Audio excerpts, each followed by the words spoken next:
del Banco Central de Reserva del Perú. Gracias también por los minutitos de espera. Lamentablemente hubo algunos cierres de calles aledañas que impidieron que pudieran llegar todos, pero ya estamos aquí, así que muchas gracias. Solo voy a dar unas breves palabras de bienvenida, contarles un poco del Museo Central para quienes no lo conocen. Esta es la sede principal de nuestra red de museos.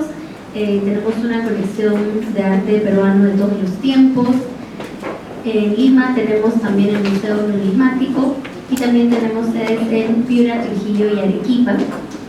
Dentro de nuestra programación, con siempre un enfoque pedagógico, presentamos muchos programas educativos y recorridos para escolares, y como manejamos la importante colección no solo de arte sino también de numismática del banco, una colección histórica con piezas tan antiguas como las primeras que se acuñan durante el virreinato. Es para nosotros especialmente importante el conversatorio del día de hoy porque si bien hemos investigado las colecciones desde diferentes enfoques, hemos tenido poca oportunidad para profundizar sobre la presencia de la mujer en la numismática, ¿no? Monedas, billetes, y aquí con nuestros aliados, con el MAP, Mujeres en las Artes Visuales del Perú, y también con el británico. Ellos están organizando una exposición en torno al billete de 200 soles con la imagen de Tito. Seguro van a comentarle un poquito más sobre esa exposición. Vimos una oportunidad de colaboración y de seguir indagando en estos temas, no solo de la numismática, sino también desde la perspectiva de la historia económica. Es una línea de investigación que nos interesa seguir trabajando también desde el museo y que puede incidir en la programación que tengamos en general y también en nuestras investigaciones académicas. Entonces, nada, estamos muy contentas de tener esta mesa que va a presentar Teresa Arias, es curadora de la exposición que les mencionaba. Ella va a moderar la mesa. Solo quería darles una bienvenida a esta casa. El museo va a estar abierto hasta unos minutos después del conversatorio, así que quienes quieran por ahí dar una vuelta también tendrán posibilidad para ello. Bueno, muchas gracias nuevamente, y antes de cerrar, pues agradecerles a todos los que han hecho posible este conversatorio. Aquí tenemos agradecer a Francis Ping, gerente de comunicaciones del banco, a Javier Gutiérrez, gerente de circulante también del banco, a Roberto Cajima, al equipo del museo, Claudia, Naisha y Ivana, que han estado en esta coordinación. Solo no quería dejar de agradecerles a ellos también. Muchas gracias y buenas noches. Muy buenas noches con todos. Es un gusto formar parte de esta mesa, siendo la co-moderadora. Efectivamente, como comentó la directora Pilar Riofrío, este evento es en torno a la exposición colectiva 200 años de rebeldía silenciosa, título que puso nuestra asociada Lucia Angulo, y es una muestra que reúne alrededor de más de 80 artistas mujeres de diferentes regiones del país, y incluso artistas que viven en el extranjero, residen en el extranjero, pero que están muy involucradas con el Perú. Gracias también a Cintia Capriata, que ha gestionado esta exposición y también ha estado en todas las coordinaciones para reunir a estos especialistas. Para nosotros es muy importante ese diálogo, porque desde las artes plásticas nos preguntamos acerca de cuál es el rol de la mujer, su presencia en la representación artística de la sociedad, y también en este caso muy especial este tema de la imagen de la mujer en la numismática peruana. Así que bueno, vamos a invitar a la historiadora Carmen McEvoy, quien ya anteriormente nos ha apoyado también con una exposición itinerante que es la exposición acerca de las capullanas, ¿no? Entonces ella nos ha estado apoyando bastante, y en esta oportunidad ella va a hablar sobre un tema muy interesante acerca justamente de la presencia de la mujer o el rol de la mujer en la economía también doméstica, ¿no? O sea, cómo la mujer empezó también a ser dueña de las gestiones, de sus trámites para ayudar en la economía desde su hogar. Así que, bueno, la historiadora Carmen McEvoy es autora de muchas investigaciones, también es docente universitaria, y ella va y viene desde Estados Unidos, viene acá a Lima, es una actividad muy intensa en nuestra ciudad. Así que no voy a presentarla más porque habría mucho que decir sobre ella, y le invitamos más bien a que pueda presentar su investigación.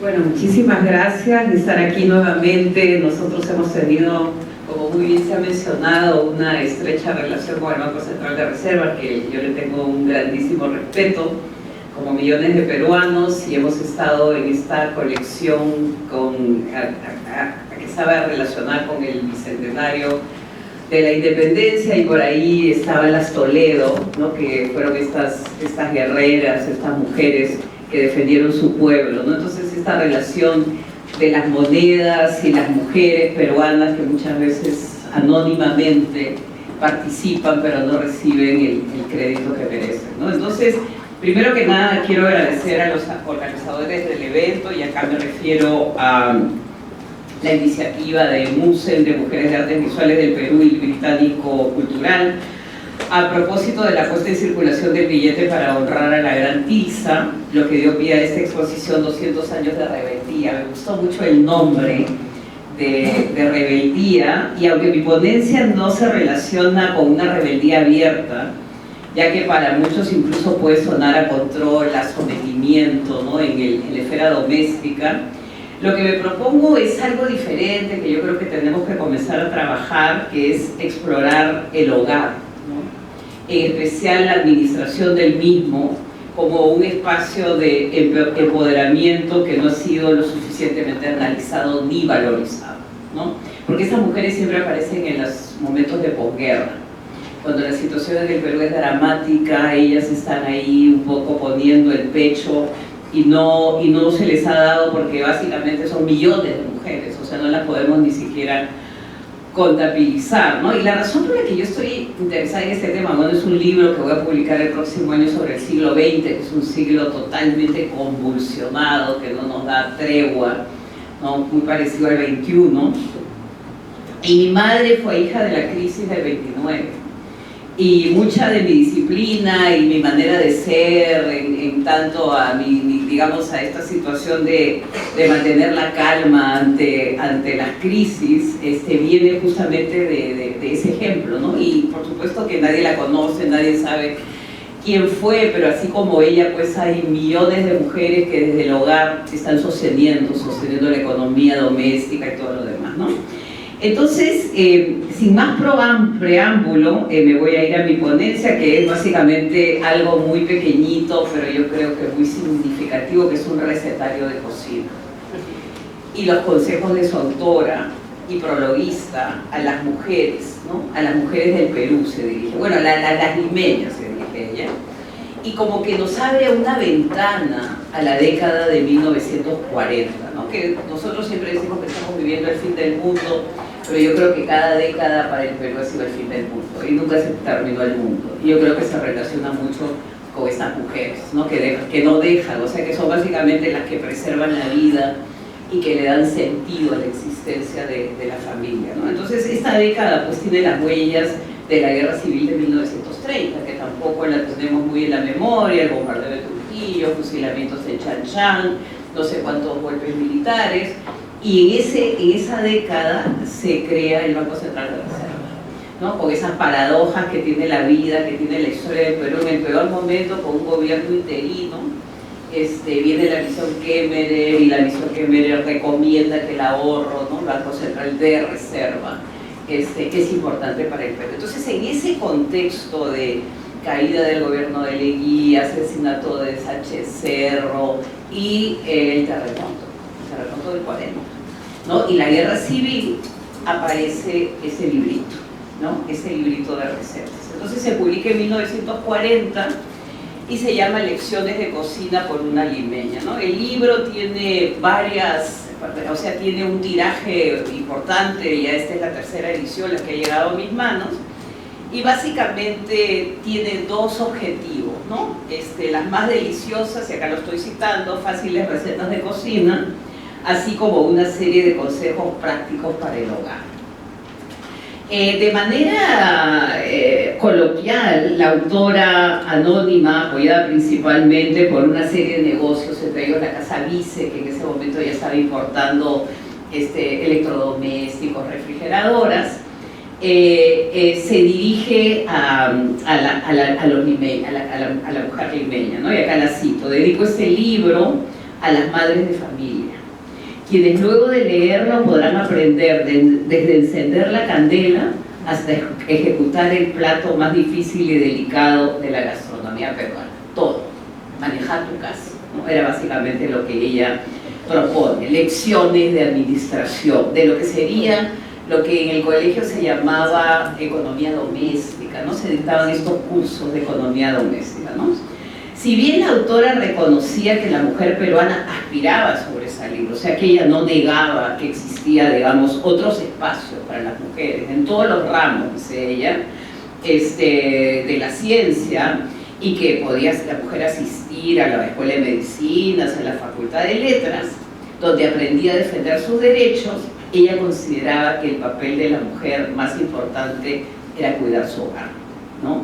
Y ser madre de familia. Entonces dignifica esta tarea, ¿no? En un momento en que las mujeres no solamente están relegadas de los centros académicos, pero que básicamente ni se les reconoce ni siquiera el voto, ella comienza a dignificar este espacio natural que es la cocina, ¿no? Entonces lo dice claramente, y entonces ahí dice que la cocina es el lugar donde se vigila la alimentación y el bienestar de la familia.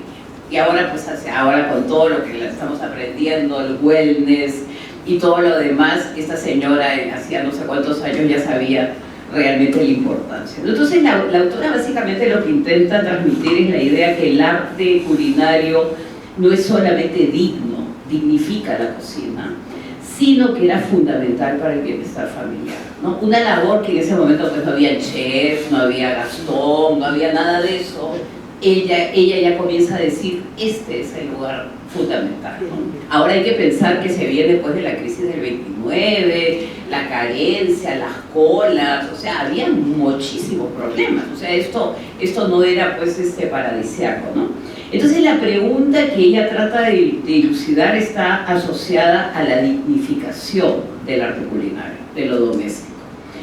Y es por eso que la respuesta clara y contundente de la autora apunta a la idea que el dominio de este arte se lograba en el orden y la economía en el hogar, tal como se va a ejemplificar en una sección que para mí es la más divertida y es la más interesante, la manera de hacer la plaza. Entonces, ¿cómo va a ser el mercado?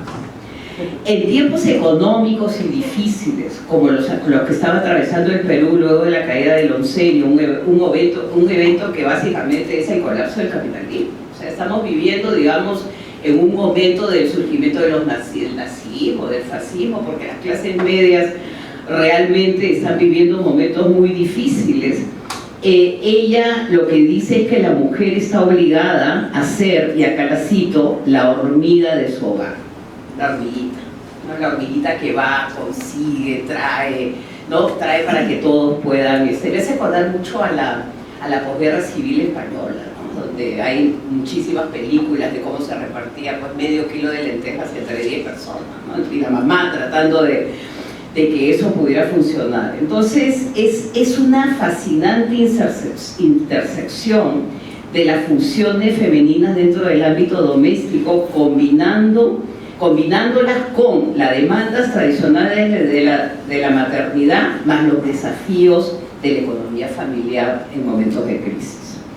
En una difícil coyuntura que no solamente era política, era una sucesión de gobiernos, sino que también básicamente era económica. Me acuerdo mucho de las madres del vaso de leche, de los comedores populares. Probablemente este es un antecedente, ¿no? Entonces, para administrar esta última, la economía, el ama de casa debía cultivar una serie de cualidades, ¿no? Y entre ellas estaba la austeridad, la sobriedad y la previsión.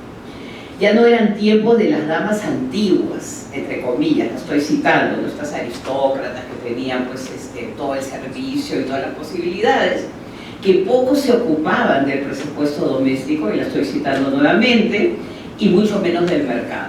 La lección respecto a este último era clara: comprando bien o sabiendo comprar, se lograba mantener el presupuesto diario, y esto beneficiaba al final a toda la familia.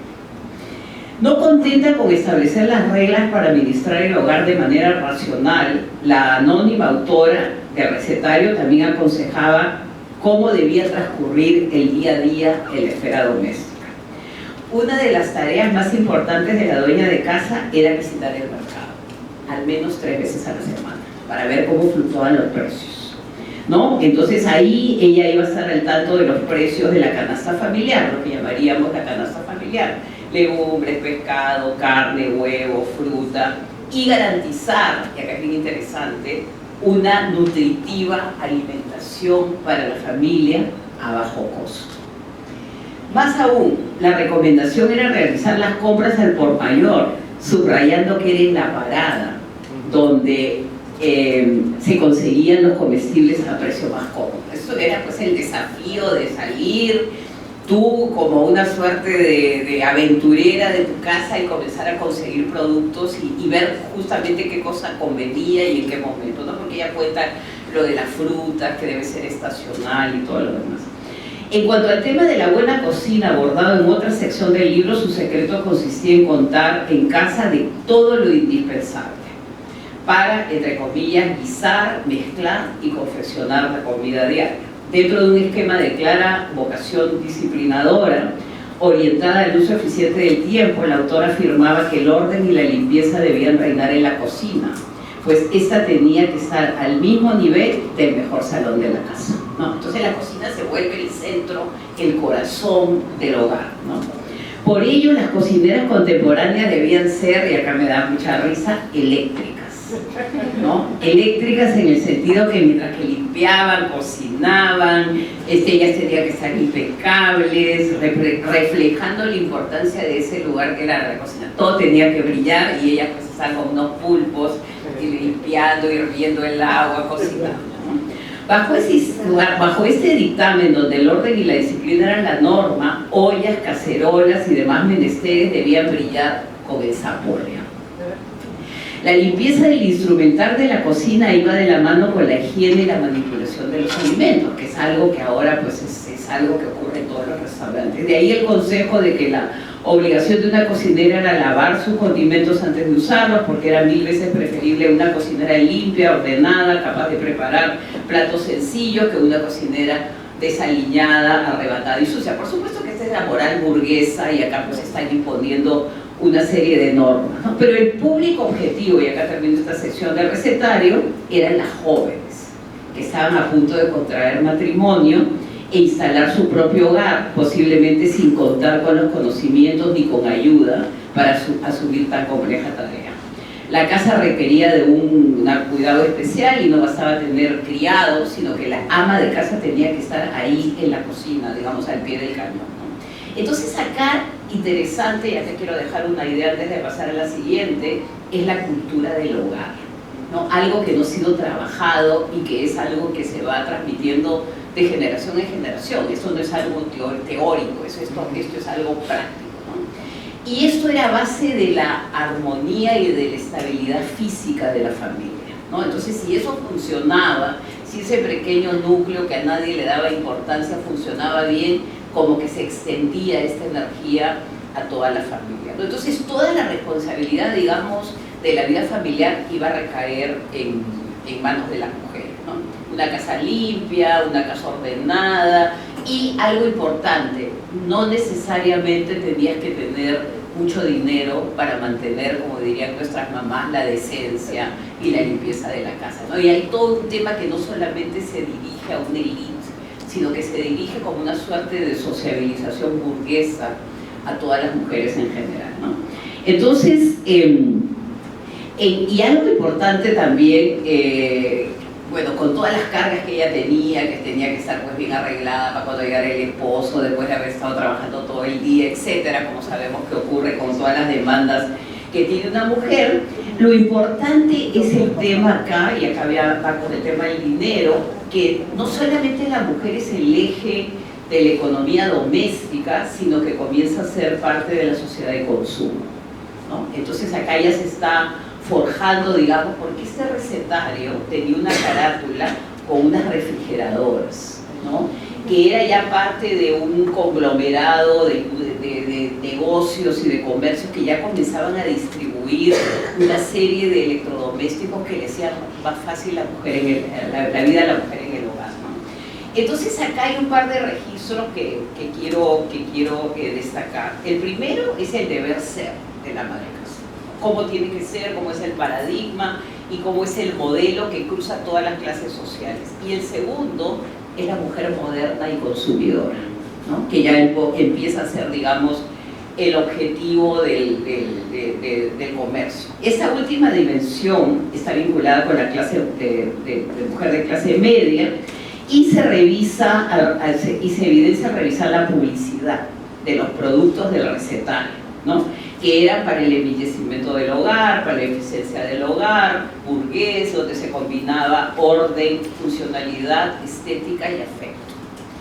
Entre las compañías que aparecen con sus anuncios a lo largo de las lecciones de domesticidad previamente analizadas destacan Moreno y compañía, todas son compañías peruanas, que ofrecían papeles pintados, géneros para muebles, alfombras y pasadizos, cortinas, por ejemplo el batán de la mamá, o la olla de la hermana, o que la heredaron, o el recetario que heredaron, o sea que hay todo un bagaje de sentimental, que es algo que también se está trabajando mucho en la historia de los sentimientos, ¿no? Que junto con la cultura material va creando pues espacio para lo femenino en otra dimensión, que no es feminista, ¿no?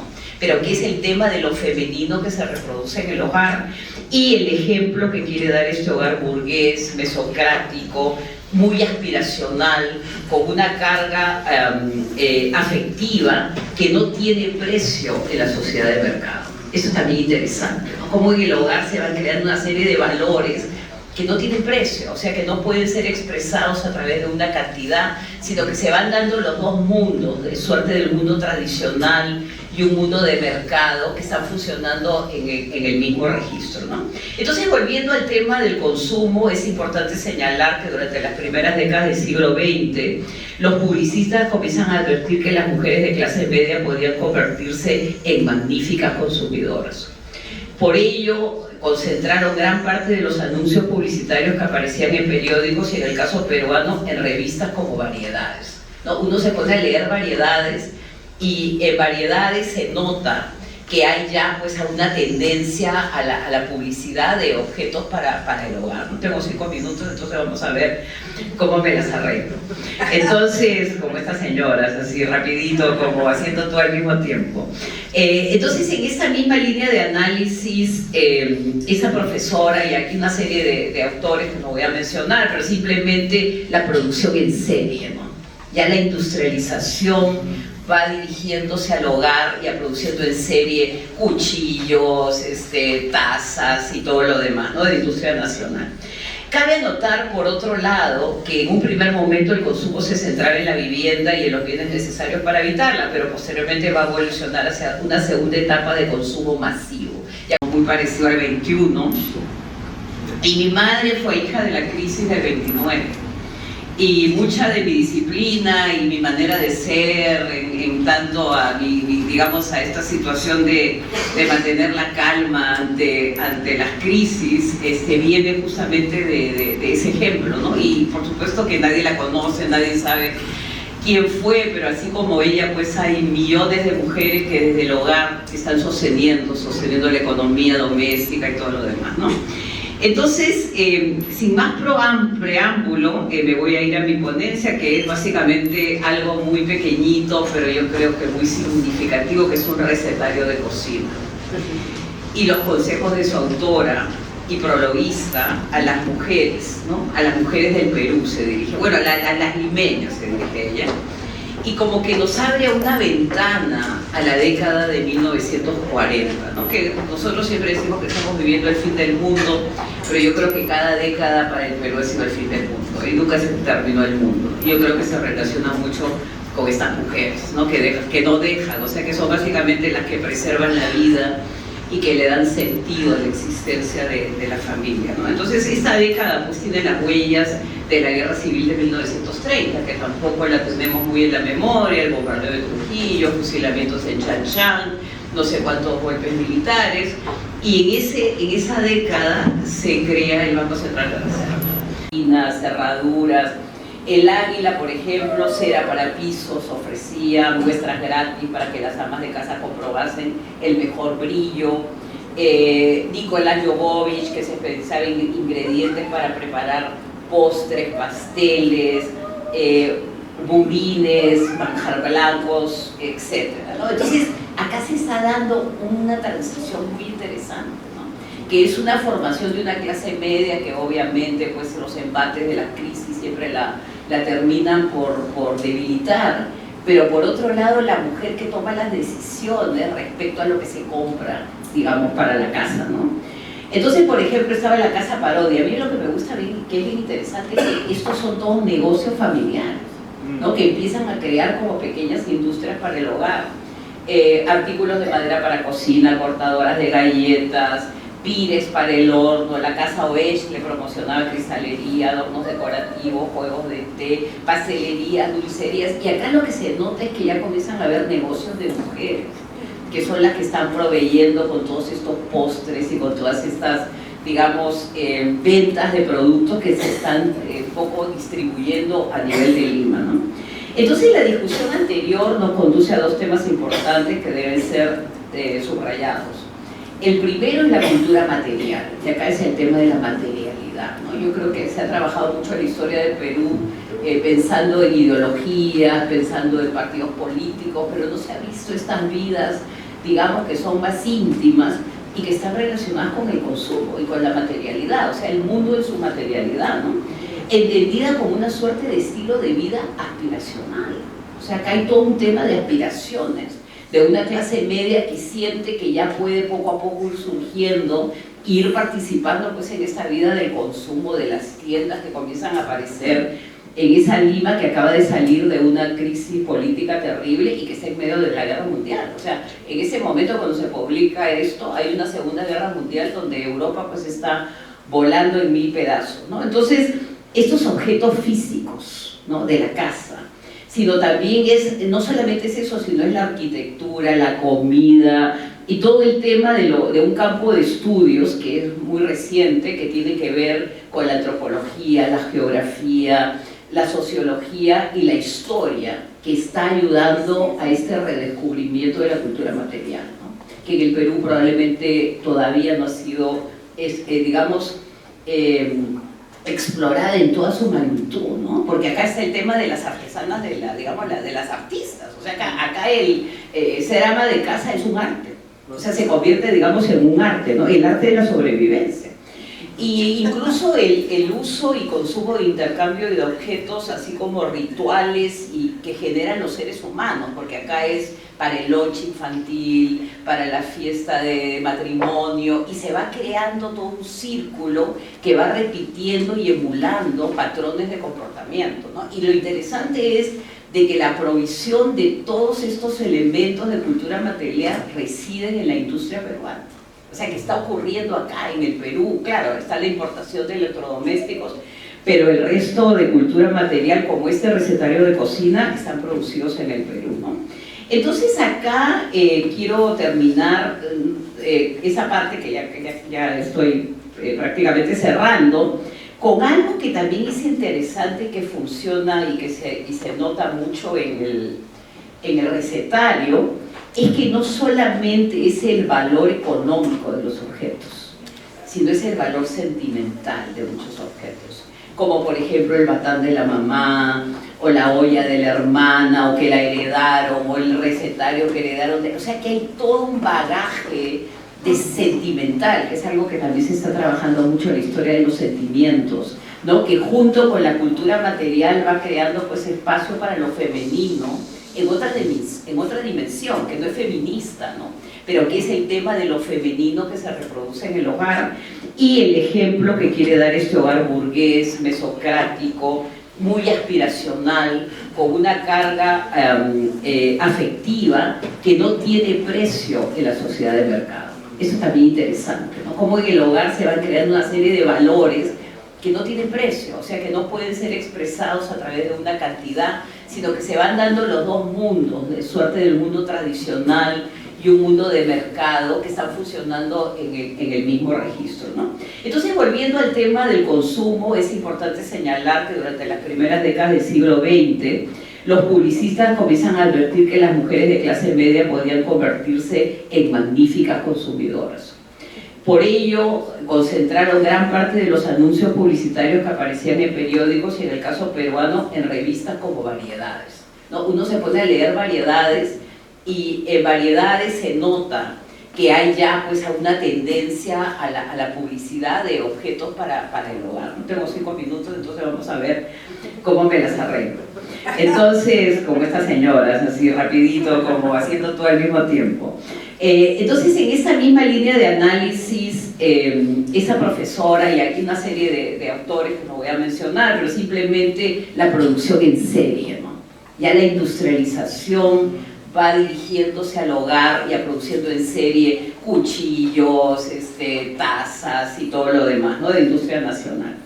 Cabe anotar, por otro lado, que en un primer momento el consumo se centraba en la vivienda y en los bienes necesarios para habitarla, pero posteriormente va a evolucionar hacia una segunda etapa de consumo masivo, ya cuando el capitalismo comienza a entrar al Perú en la década de los 50 y los 60 y produce la crisis que todos conocemos, ¿no? Sin embargo, en la fascinante biografía, y acá ya estoy cerrando, de Edith Wharton, que es una gran escritora neoyorquina, ella menciona que el hogar, y ella era una feminista conservadora, ella menciona que el hogar era básicamente el espacio santuario de las mujeres, ¿no? Y mucho lo dice Virginia Woolf cuando dice el cuarto para mí, ¿no? Entonces hay un lugar en el hogar para ellas y que nadie las podía molestar sin su consentimiento, ¿no? Y este argumento cuestiona la llamada teoría de las esferas, según la cual la mujer quedaba atrapada en la esfera privada mientras que el hombre podía desplazarse libremente entre lo privado y lo público. Y vemos que esto no está ocurriendo con estas mujeres que se van a la parada, regresan y están entrando y saliendo de la casa, ¿no? Ya para terminar, me gustaría, creo que ya todavía tengo 2 minutitos o ya estoy ya... 3, ya.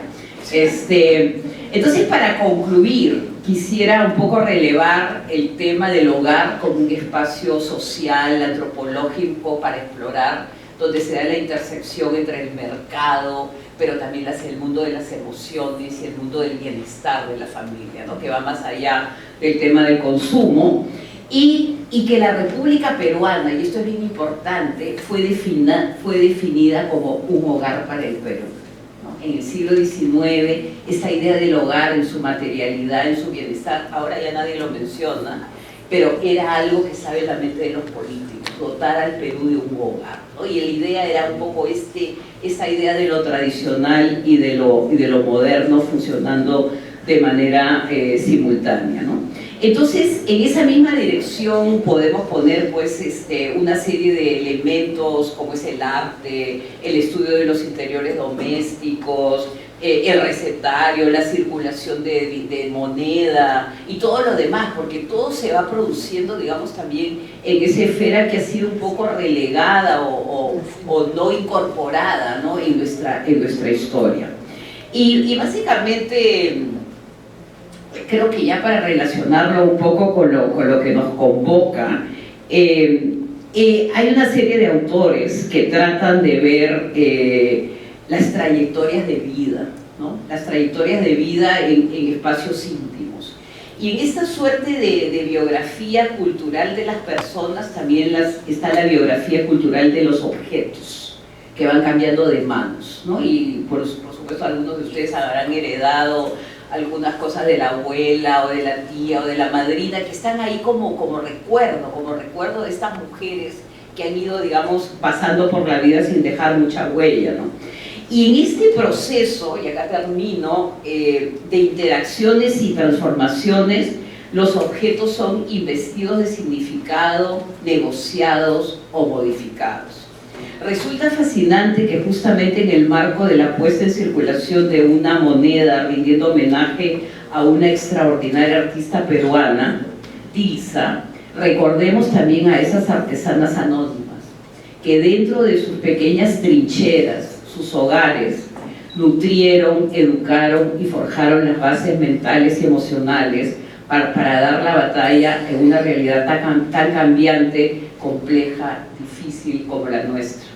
A veces un pequeño recetario es una entrada a esa luminosa, artística y también rebelde realidad que sigue apostando contra viento y marea por la vida. Muchísimas gracias.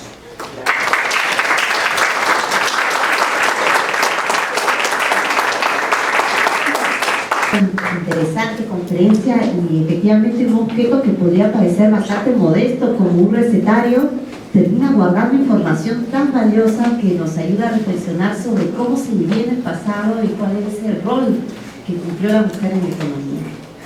Y bueno, ahora vamos a dar paso al señor Pedro de la Fuente. Él es presidente de la Sociedad Numismática del Perú y justamente va a hablar acerca del rol de la mujer en la numismática, específicamente en monedas y medallas. Así que le damos la bienvenida y le invitamos a que su presentación. Bueno, ante todo, muchísimas gracias por haberme convocado. Espero poder contribuir en algo al conocimiento. Yo había preparado un PowerPoint. Okay, gracias. Bueno, en realidad, ante todo, muchas gracias realmente. El PowerPoint en realidad que lo tienen que ir corriendo, pero... ¿y qué hago? ¿Así lo pasas? Bueno, al principio fue un reto, porque les voy a confesar lo siguiente. Me llamó Pilar y me dice: Pedro, hay que hacer algo para el tema de la mujer en la numismática porque no hay mucha difusión. Efectivamente, el reto era que existía.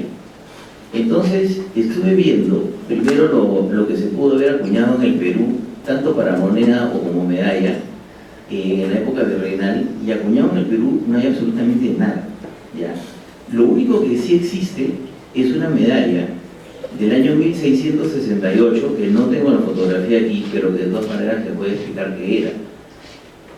Cuando se beatifica a Santa Rosa de Lima en el año 1668, el Papa Gregorio, me parece que es Gregorio IX, manda a hacer a Roma una medalla, y la medalla está reproducida en una de las revistas de la Sociedad Numismática, pero muy fea la foto, entonces ya no la traje. De todas maneras, eso es lo único que existió, ¿no? Y curiosamente, antes del billete de Dilsa, también Santa Rosa se le puso en el billete, ¿no? Pero Santa Rosa era, de alguna manera, fue la primera mujer que existió y que aparece en la numismática peruana, pero no acuñada en el Perú, ¿no? Luego viene la etapa republicana, y ahí había que hacer algo, porque en principio, ya verán después, que sí aparece alguna medalla con referencias, pero lo que es rescatable son las iconografías, ¿no? Venimos de una etapa colonial, o virreinal, perdón, y tenemos este diseño, que es la primera moneda que se acuña en el Perú ya independiente, ¿no? O sea, esta es la época del protectorado de San Martín. Ahí, como pueden observar, el escudo nacional no es el que conocemos hoy día, sino es el escudo que trajo San Martín. Y en el reverso está la virtud y la justicia, ¿no? Representada por dos mujeres. En realidad son las dos primeras imágenes de mujer que aparecen en una moneda acuñada en el Perú, por eso tomé la referencia, ¿no? Entonces es la mujer como iconografía. Y luego ya tenemos el escudo nacional, tal cual como la conocemos hoy día, y la representación de la libertad, pero que en realidad es la madre patria, ¿no? Entonces es una representación de la mujer como madre, que al principio aparece de pie, y después, cuando se consolida la independencia, veremos, y ya la república, la veremos que se sienta en señal de que ya la república tiene madurez. Luego tenemos esta representación nuevamente de la justicia. Esta es una medalla de los códigos de Echenique, acuñada en el año 1852. La primera moneda del año 22, la segunda que vimos en el 1826, y este es del año 1852. Este es el primer código civil que ocurre en el Perú. Lo tiene, o sea, lo promulga el presidente José Rufino Echenique, y mandan a hacer esta medalla en la Casa de Moneda, y ahí sale la justicia de representación, ¿no? Es una alegoría a la mujer. Luego tenemos, como les comentaba, cuando el sol peruano, San Román da la ley en el 14 de febrero del año 1863, ustedes se acordarán del famoso lema firme y feliz por la unión, que siempre salía la mujer, digamos, la libertad o madre patria sentada de perfil, ¿no? Pero acá está mirando de frente, ¿no? Con otras alegorías. Esta es una moneda de 20 soles que sí sirvió como medio de pago, ¿no? Justamente una persona un día me preguntó por algo y ahora lo relaciono. En ese momento, un sol de plata pesaba 25 gramos, ¿no? Y esta moneda de oro era intercambiable absolutamente, porque las monedas en el Perú no eran fiduciarias como hoy día, eran acuñaciones en oro o en plata, y eso sería medio de pago circulante. Entonces, el sol pesaba 25 gramos y tenía 900 milésimos de peso, mientras que en el oro también había 900 milésimos de fineza, y en el oro también había 900 milésimos de fineza en oro, y esa moneda pesaba 32.2 gramos. Entonces la relación bimetálica era más o menos 24:1 en el oro con la plata, ¿ya? Pero las monedas decían 20 soles y el sol de plata era un sol. Entonces esta moneda desapareció el mismo año. No se acuña mucho tiempo porque era inconvertible. En realidad surge como una idea de la copia del sistema francés, pero al año siguiente desapareció y solo se acuña el sol ya como moneda. El primer sol del Perú es de 1864, pero el múltiplo se acuñó antes, pero nunca circularon, o sea, en teoría circularon a la vez, pero la gente las guardaba, ¿no? Entonces es una moneda de 20 soles de 1863. Y luego tenemos otras alegorías, por ejemplo, cuando se produce el combate del 2 de mayo, esto es en el año 1866, una manera de representar las repúblicas a través de las mujeres es esta medalla que fue concebida inicialmente por un grabador suizo que se llamaba Charles Wiener, pero el convenio no lo firman con Wiener, lo firman con un señor de Londres que se llama Harry Emanuel, y Harry Emanuel reproduce exactamente la medalla, pero como tenía el contrato, pone su nombre debajo de los pies, mientras que Charles Wiener lo hace al costado del escudo y sí se ve. De esa pieza solo se conocen dos, el crucero no la tiene por si acaso. Bueno, tiene la de Harry Emanuel, pero no esta la conseguí en una subasta hace años. Bueno, pero ahí están las 4 repúblicas, que son evidentemente Chile, Perú, Bolivia y Ecuador, ¿no? En ese momento se habían aliado para que España no reconquistara las colonias.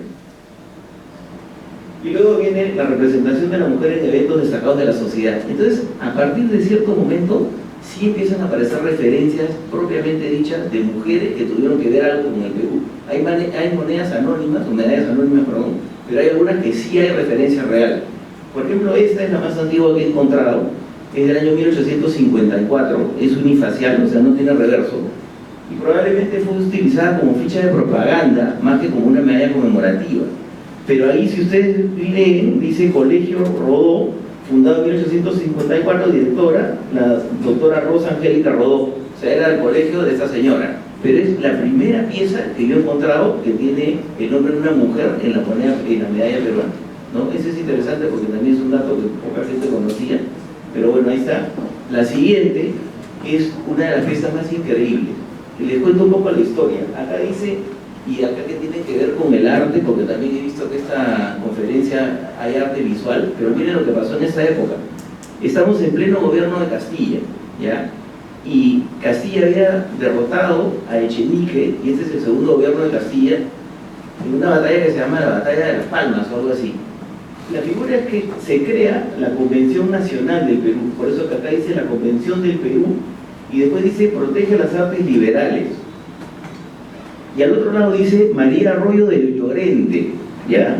Y dice, en memoria de su respeto, dedica su beneficio a la convención, y pone en fecha el 17 de octubre de 1857. Esa convención nacional termina el 2 de noviembre de 1857, y esta medalla la mandan a hacer el 17 de octubre, pero les voy a explicar quién era esta señora y por qué dice las artes liberales. Esta señora era una bailarina, ¿ya? Que tenía que ver con zarzuela. No sé si ustedes la habrán escuchado alguna vez, pero por lo menos en la medalla sí existe. Era una bailarina muy famosa. De esta medalla solo se conocen 3 ejemplares, pero un señor que se llamaba Sergio Guarijo investigó sobre la presencia de esta señora. Entonces, ella dedica lo que ganan en la zarzuela, por eso dice, respeto, dedica su beneficio. El beneficio era lo que cobraban por la obra, para acuñar una medalla agradeciendo a la Convención Nacional que pudiera favorecer el arte de esa época, ¿no? O sea, para mí es una medalla que tiene un elogio muy interesante y creo que es una medalla que requiere, digamos, una admiración y de alguna manera un agradecimiento a esta persona, que bueno, no he visto la foto, pero este señor investigó lo que pasó en esta época. Esta zarzuela iba a ser hecha, o iba a ser, digamos, se iba a producir el día 15 de octubre, pero le ponen 17 porque el 15 de octubre se murió el arzobispo. Entonces suspenden la obra y recién la ponen el 17. Pero realmente la acuñación es muy baja porque el día 2 de noviembre ya no hay convención. Entonces realmente debe haberse hecho muy pocos ejemplares, pero es una medalla curiosísima, ¿no? Por favor. Luego viene esta, que es otra artista peruana que se llamaba Luisa Marchetti, ¿no? O Marchetti en realidad, era de descendencia italiana.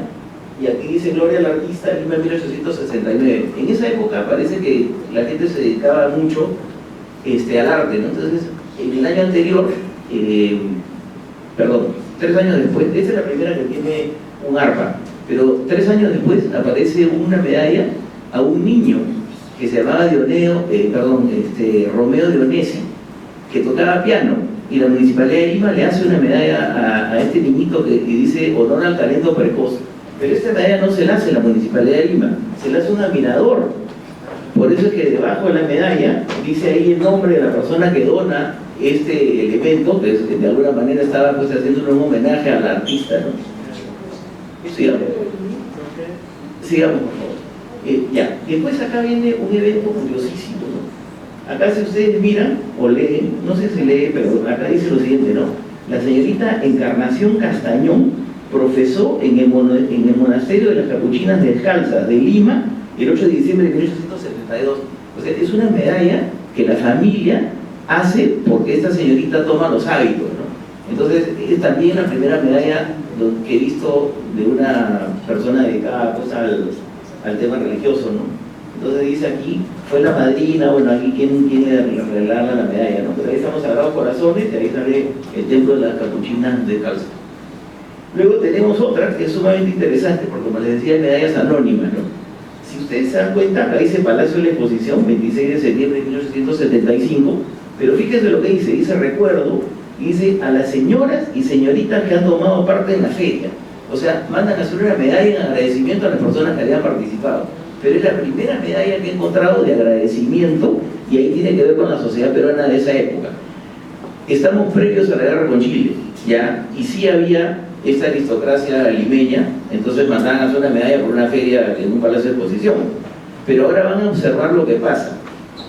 No he tomado esta foto tampoco, pero hay un reconocimiento de las señoras de Lima, por ejemplo a Miguel Grau, que antes de haber fallecido en Angamos, tiene el triunfo del Huáscar sobre la Esmeralda, ¿no? En el libro que hicimos con el Banco Central y con Gofre de medallas, en la carátula sale las señoras de Lima, el valiente forzado capitán de navío, en esa época no era almirante, estaba ahí que era capitán de navío, Miguel Grau. Pero la siguiente pieza, pasa una más, por favor. Ya.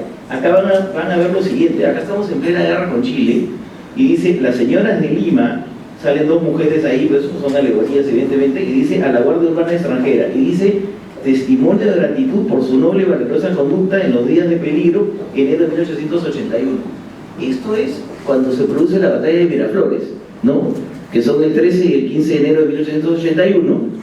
La compañía de bomberos del Callao, curiosamente, estaba conformada por gente de la colonia italiana, que a ellos le llamaban probablemente Guardia Urbana Extranjera porque no los tocarían, y y son las que protegen pues a las personas durante la guerra, ¿no? Entonces las señoras de Lima mandan a hacer la siguiente cantidad de piezas. Una en oro, justamente para la compañía de bomberos, que hasta el año 1960 estaba ahí, nunca más se vio, o sea, probablemente la fundieron, o sea, es un crimen increíble porque una pieza tan bonita como esta que la hayan fundido por meterla a peso, ¿no?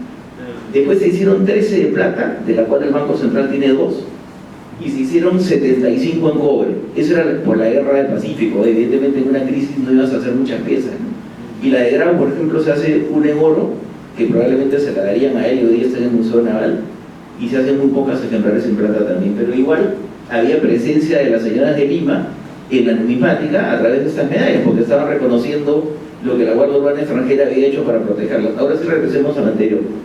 Y después tenemos, por ejemplo, medallas, y curiosamente si ustedes dicen, ahí dice Guayaquil, y ustedes dirán, pero ¿por qué si estamos hablando de numismática peruana, pongo una pieza de Guayaquil? Bueno, en realidad les voy a explicar qué ocurrió. Acá dice la municipalidad a la distinguida institutora señorita Adriana Fuentes. Lo que pasa es que Adriana Fuentes era peruana. Entonces la invitan a Ecuador, y en Ecuador mandan grabar, pero a la Casa de Moneda de Lima, a Robert Britten, que es un grabador inglés que trabajó desde 1858 en la Casa de Moneda de Lima, esta medalla con alegorías en premio a la persona que era Adriana Fuentes, que en esa época era una persona sumamente culta. Y es más, la Municipalidad de Lima ya en 1869 le había hecho un reconocimiento, pero yo no tengo fotografía de esa pieza, ¿no? Pero sí la de Guayaquil, entonces me pareció interesante poner por lo menos al personaje que era Adriana Fuentes, ¿no? Continuemos dos, por favor. Ya, y acá viene algo que también ustedes, que son de arte, podrán ver. Acá la señora que aparece se llamaba Adelinda Concha de Concha, ¿ya? Ella es una señora limeña, nació en 1856, esa medalla no tiene fecha, pero les voy a decir de qué época es. Nace en el año 1856 y se murió en París en el año 1892. Así como hay medallas propiamente dichas, que son piezas, digamos, conmemorativas, también existe lo que se llaman los capillos, o son medallas gentilicias, que tienen que ver con eventos religiosos. Este no es el caso, pero les voy a explicar por qué lo conozco. Porque esta misma señora, Adelina Concha de Concha, que funda la Academia Concha, que era una academia de pintura y dibujo, le escribe al alcalde de Lima en el año 1890, indicando que quería hacer una academia de arte en el Perú, porque no había. ¿Ya? Y la municipalidad, aparentemente, entre que piensa y no piensa, la señora se murió, ¿no? La señora murió en el año 1892 en París. Y al año siguiente, o a los 2 años, recién fundan la Academia Concha en honor a ella, pero ya no estaba. Entonces, ¿qué ocurrió? Mandan justamente a Rodríguez, que era Juan Francisco Rodríguez Valen, que era el grabador en ese momento de la Casa de Moneda, que era más o menos 1892 o 93, y hacen esa medalla que dice Adelinda Concha de Concha, y después ponen premio al mérito. Si se dan cuenta, los laureles están abiertos y el JFR, el grabador, está al costado del busto. Pero ¿de dónde saca la imagen Rodríguez? Porque en realidad Rodríguez no la conoce. Lo que pasa es que Adelinda Concha de Concha fue retratada probablemente por un sobrino, yo pensé que era su hijo, pero no, por un pintor que se llamó Luis Astete, pero Luis Astete se llamaba Luis Astete y Concha, ¿ya? Y el retrato de Luis Astete es idéntico a esta medalla. Entonces realmente Luis Astete sacó esto, pero existe un error en la medalla que está en la siguiente diapositiva. Acá el premio al mérito está cerrado, no con los laureles abiertos, pero dice Adelina, y el nombre real de la señora era Adelinda. Inclusive en el capítulo de función, que también existe, pero no sale el busto, sale la palabra Adelinda, o sea, sabemos que se llamaba así, Adelinda, es el nombre real, ¿no? Y acá vuelve a firmar Rodríguez, pero ya sin error. Es curioso porque, aparte de esta señora, que probablemente haya sido retratada al año siguiente de su muerte o cuando ya tenían, ¿por qué hicieron las medallas y por qué dice premio? Porque la idea de Adelinda Concha de Concha había sido que a los artistas de la época se les premiara al mejor trabajo de dibujo o al mejor trabajo de pintura. Entonces las medallas las hacen con su rostro, pero las hacen como premios al mérito a aquellos artistas que habían destacado en la, digamos, en la manufactura de la pieza, ¿no? Entonces es muy interesante esta medalla, ¿no? Es una pieza, en mi opinión, hecha probablemente a partir de 1893. A Juan Francisco Rodríguez lo contratan en la Casa de Moneda de Lima a partir de 1889 y se murió en el año 12. Pero esta academia funciona hasta el año 18, o sea, hasta 1918 funcionó. ¿no? Y es previa pues a Bellas Artes, ¿no? Perdón, hasta el 17. Ya, bueno, según el ChatGPT funcionó hasta el 18, pero hay veces que el ChatGPT se equivoca.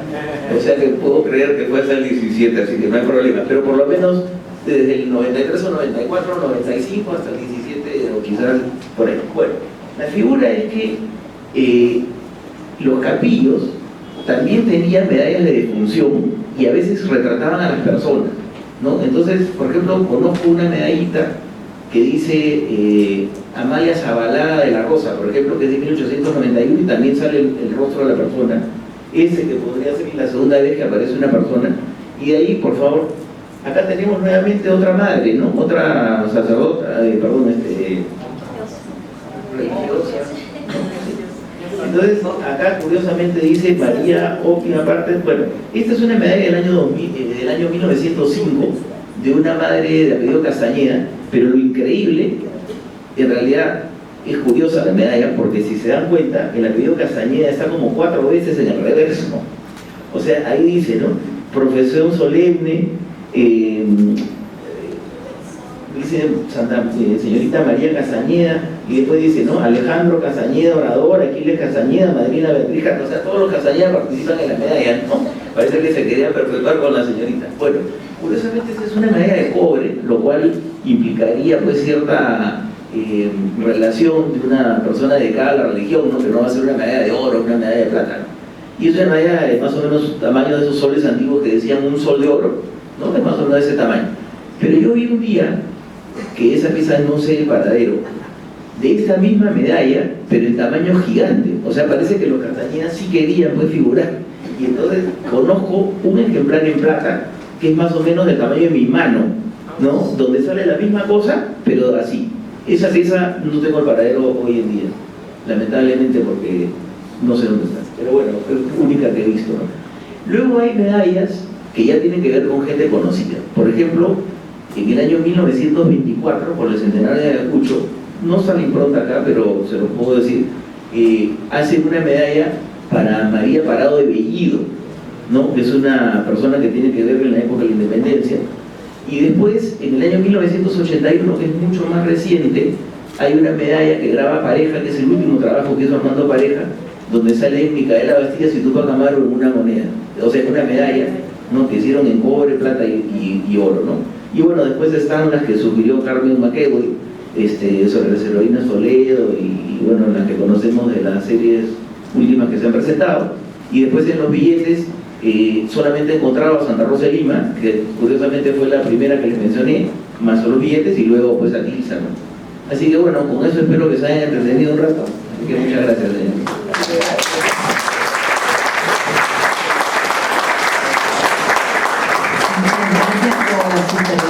Pedro de la Fuente, en verdad medallística, cómo pasa la figura de la mujer de ser alegoría de la patria, de la libertad, de la justicia, hasta tener su propio retrato.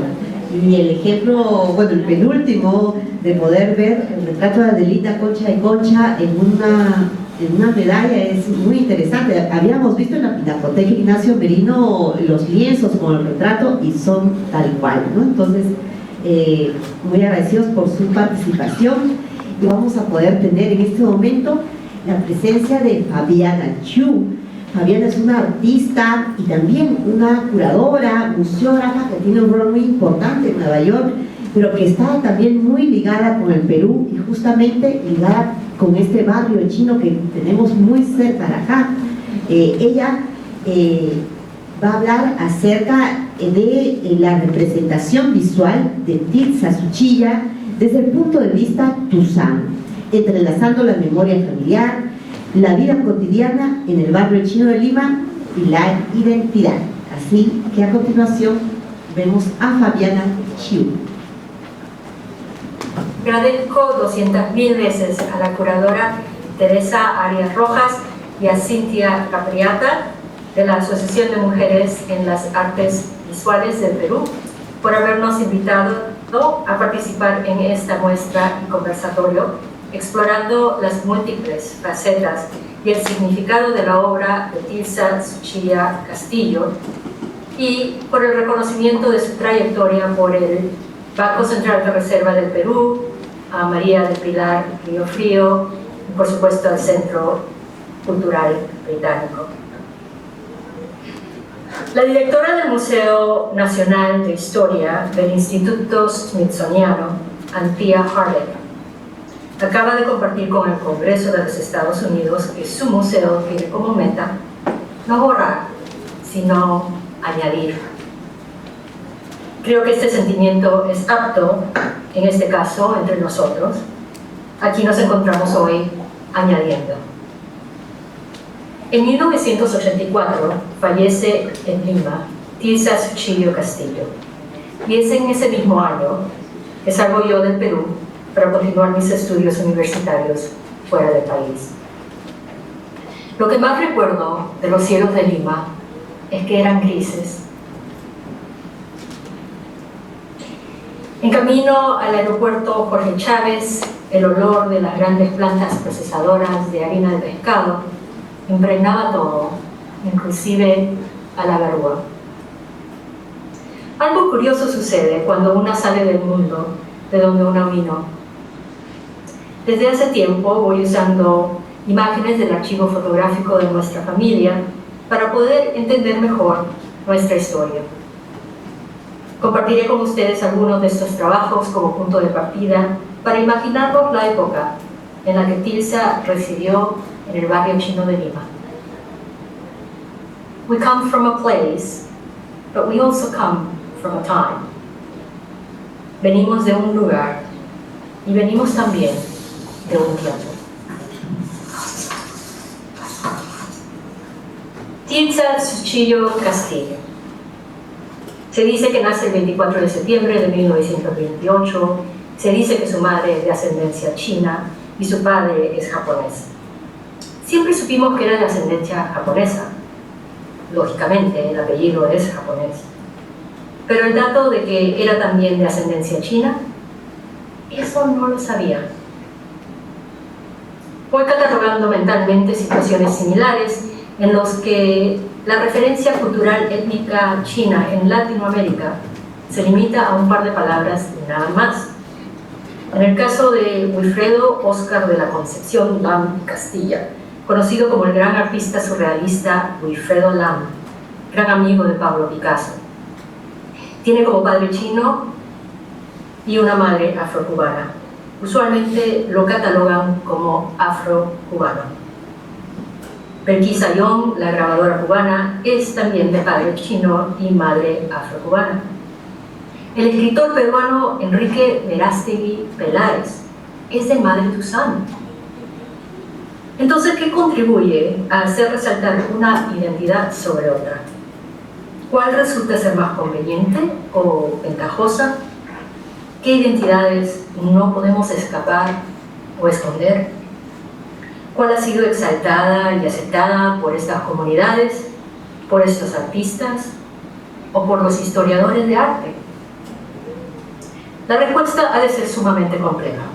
Tendríamos que estudiar la historia de dichos grupos, entender los contextos históricos de dichas personas, ser consciente de lo que los inmigrantes han de hacer para sobrevivir en sus nuevos hogares, con sus nuevas familias, ser conscientes de quiénes aceptamos, qué grupos son discriminados y cuándo y por qué personas son olvidadas, quiénes son recordadas, qué grupos pasan por desapercibidos, qué grupos son invisibles y cuándo, por qué grupos olvidamos, qué pasados son borrados, tolerados, ignorados, exaltados, celebrados y cuándo y por qué. Somos de varios lugares y también de muchos tiempos. Wilfredo Lam, Belkis Ayón, Enrique Verástegui Peláez, Tirsa Suchillo Castillo. Lo cierto es que estos artistas son ejemplos vivientes de un mestizaje que crea artistas únicos. Hacen sus propios caminos, trabajan lo desconocido, crean nuevos lenguajes visuales, trabajan las contradicciones, las fronteras del mundo, aún por descubrir. Crean su propia identidad y al mismo tiempo no escapan la mirada ajena. no siempre escapan ser exotizados, de ser categorizados y explicados de una forma u otra, y algunos hasta se autoestereotipan para poder ser aceptados. Me toca a mí.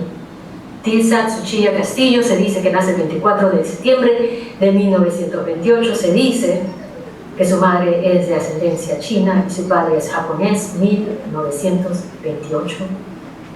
No es por nada que Tirsa, la creadora de personajes míticos, nace en el año del dragón, 1928. El dragón es el símbolo central y más poderoso de la mitología asiática.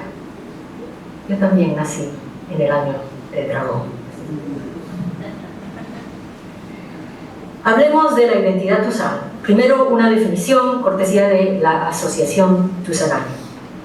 La palabra Tusán es la castellanización de la pronunciación en cantonés Tusán, que significa nacido y criado en esta localidad, o sea, nacido y criado en el Perú.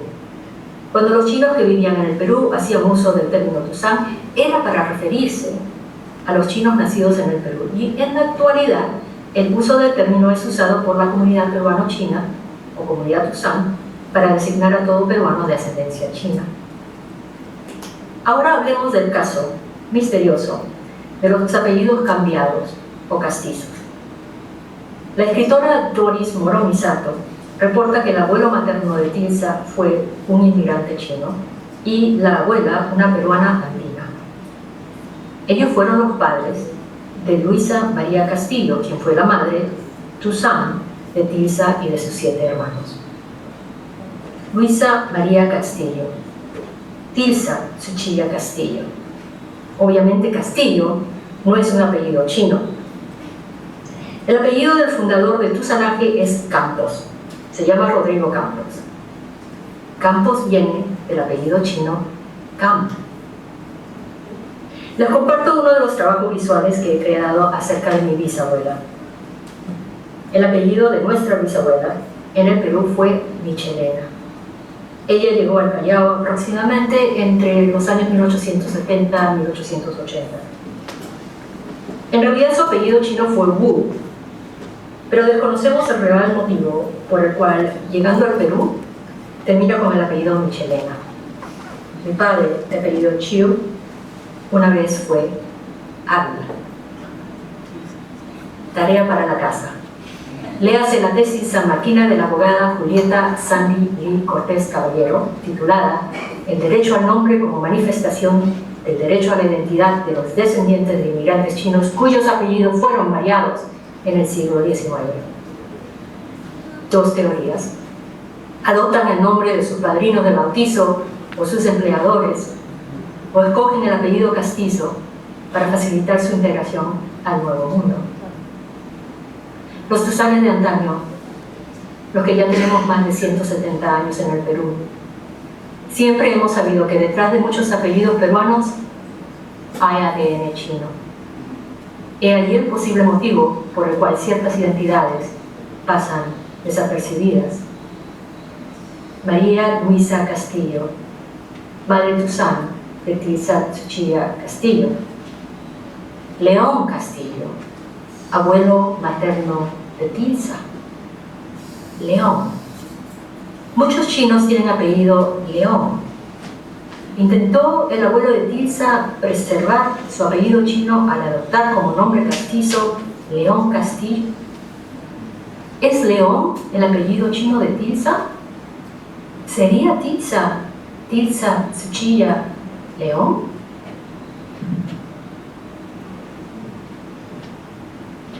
Por último, hablemos del barrio chino de Lima en la obra y la vida de Tirsa. El barrio chino de Lima es uno de los más antiguos barrios chinos de las Américas. Data de los mediados del siglo XIX y es de la misma época del barrio chino de San Francisco, en los Estados Unidos. Típicamente los barrios chinos se encuentran en una de las partes más antiguas de las ciudades que los albergan. Estos fueron establecidos por comunidades en los que se concentran poblaciones étnicas, a veces por autoprotección, donde es más fácil acceder a la ayuda mutua, donde los que te rodean son como tú. de los mismos pueblos originarios, de las mismas familias. Es así que el barrio chino de Lima no es solo un lugar de comercio. Históricamente también alberga a miles de familias de ascendencia asiática, chinos y japoneses, y cómo no, chinos japoneses. Personas de ascendencia japonesa y china establecen sus comercios en las calles, viven allí, laboran allí y acuden a sus escuelas allí mismo. Durante sus años como estudiante, Tirsa inscribe como su domicilio el 737 de la calle Billinghurst. La calle Billinghurst se encuentra en el centro del barrio chino. En esos tiempos, cada cuadra de la Lima cuadrada tenía su propio nombre, un nombre por cuadra. Entonces, Billinghurst resuena. Billinghurst es específico.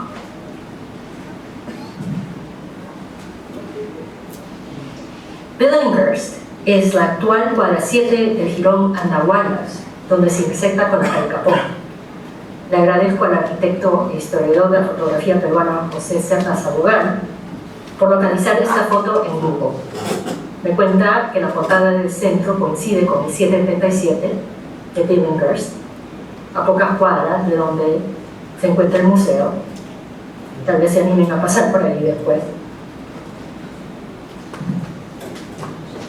José también me comparte un plano, el plano de la mano derecha, donde se ve claramente los cambios de nombres y lo que pasó en 1909 en el barrio chino. Lo curioso de la calle Billinghurst es que a principios de 1900 esta calle aún no existía, como se dan cuenta en el plano de la mano izquierda. Lo que existía allí era un antiguo callejón, se llamaba el Callejón de Hortaliza. Era célebre por alojar a cientos de ex-culíes, por tener un teatro de ópera china y por ser la sede de varios fumaderos de opio.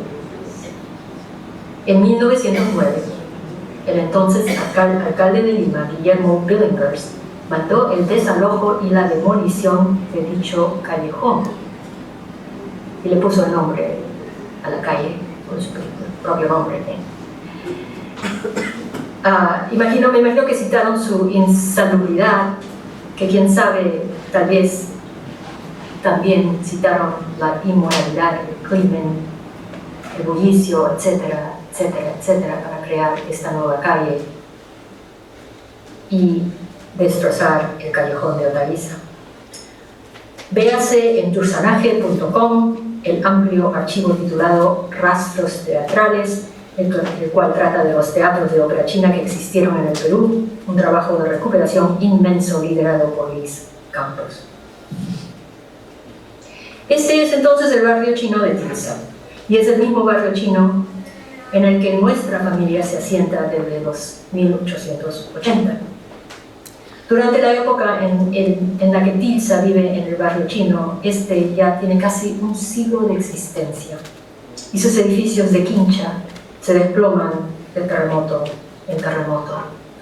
Aquí ven la portada de la revista Oriental de 1954, el año del dictador Mariscal Castilla. Hay anuncios de negocios en la calle Billinghurst, donde ella vivía, misma cuadra. Y también, en el mismo número de octubre de 1954, un anuncio celebrando el enlace de mis padres, la familia Cheong. Los nombres de las calles de mi padre, que mi padre menciona en sus diarios, hacen referencia a estos antiguos nombres del barrio chino. Hoy se conocen como Jirón Andahuaylas, Jirón Paruro, Jirón Ucayali, Jirón Ayacucho, Jirón Huanta, pero en los cimientos de estas se encuentran las calles Billinghurst, Albaquitas, Capón, Anticona, Hoyos, Lechugal, Zavala, el Gran Chifa San Poilao el río Huatica, la cedería y la locería, Huimonchón, el templo taoísta de Tunsen, la Plaza Italia, el Teatro Delicias, los estudios fotográficos de nuestros paisanos y familiares, las mueblerías, las boticas, las encomenderías y las tiendas de abarrotes. En ese mismo año de la revista Oriental, en 1954, Tirsa crea su obra titulada Barrio Chino. Tirsa tiene 26 años. Es la obra más antigua que he visto publicada de ella y su emblemática firma se encuentra en la esquina inferior derecha. En esta obra, Tirsa comparte no la vista de un visitante o un turista al barrio chino, sino una vista íntima. Tirsa comparte en su obra lo que era el barrio chino cuando nuestra familia también vivió allí.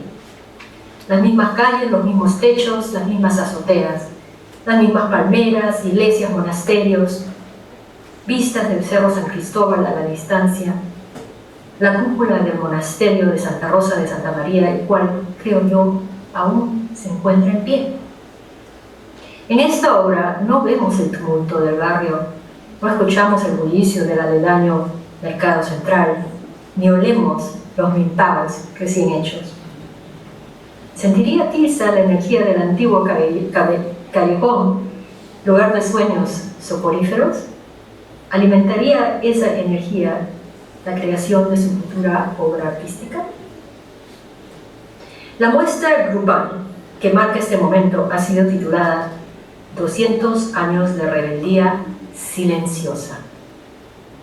Y al ver las azoteas de la obra de Tirsa, también vislumbro a nuestra tía Rebeca, demostrando la técnica de las espadas Wing Chun, que aún se conservan en la familia. Tía Rebeca Chiu de Wong, silenciosamente manteniendo su legado cultural. Ignoro en dónde se encuentra la obra original, su tamaño o forma de producción. Este aparece en búsquedas en el internet, usualmente listando a este como una de sus primeras obras. En mi intervención, que fue enviada digitalmente a las organizadoras, he intercalado la imagen del nuevo billete de 200 soles con la imagen de la obra Barrio Chino 1954, Tirsa. En este he abierto ventanas desde la cual una futura Tirsa vuelve al domicilio del barrio chino. Este acto de intercalación intenta unir el pasado y el presente, donde tanto Tirsa como la memoria de nuestra familia, como habitantes del barrio chino, existen hoy y siempre. Muchas gracias.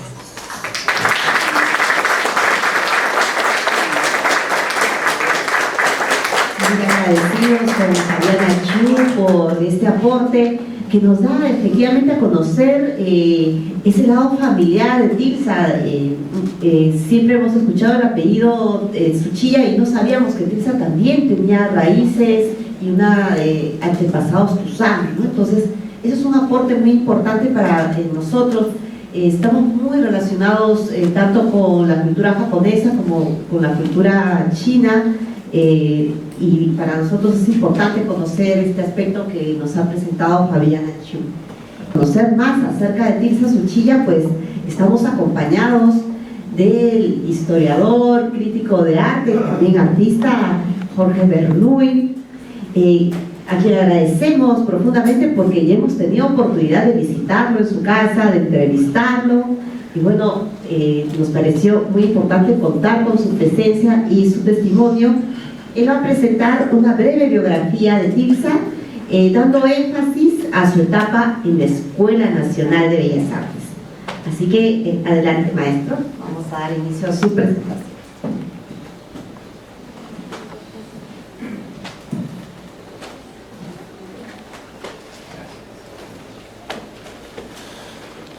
Hablar de Tirsa es hablar de la pintura más emblemática, del Perú. Esta pintora, yo la conocí, yo estaba en los primeros años y ella estaba en los últimos años. Y empieza, y también ella, desde sus inicios, de 4 años más o menos, su hermano tenía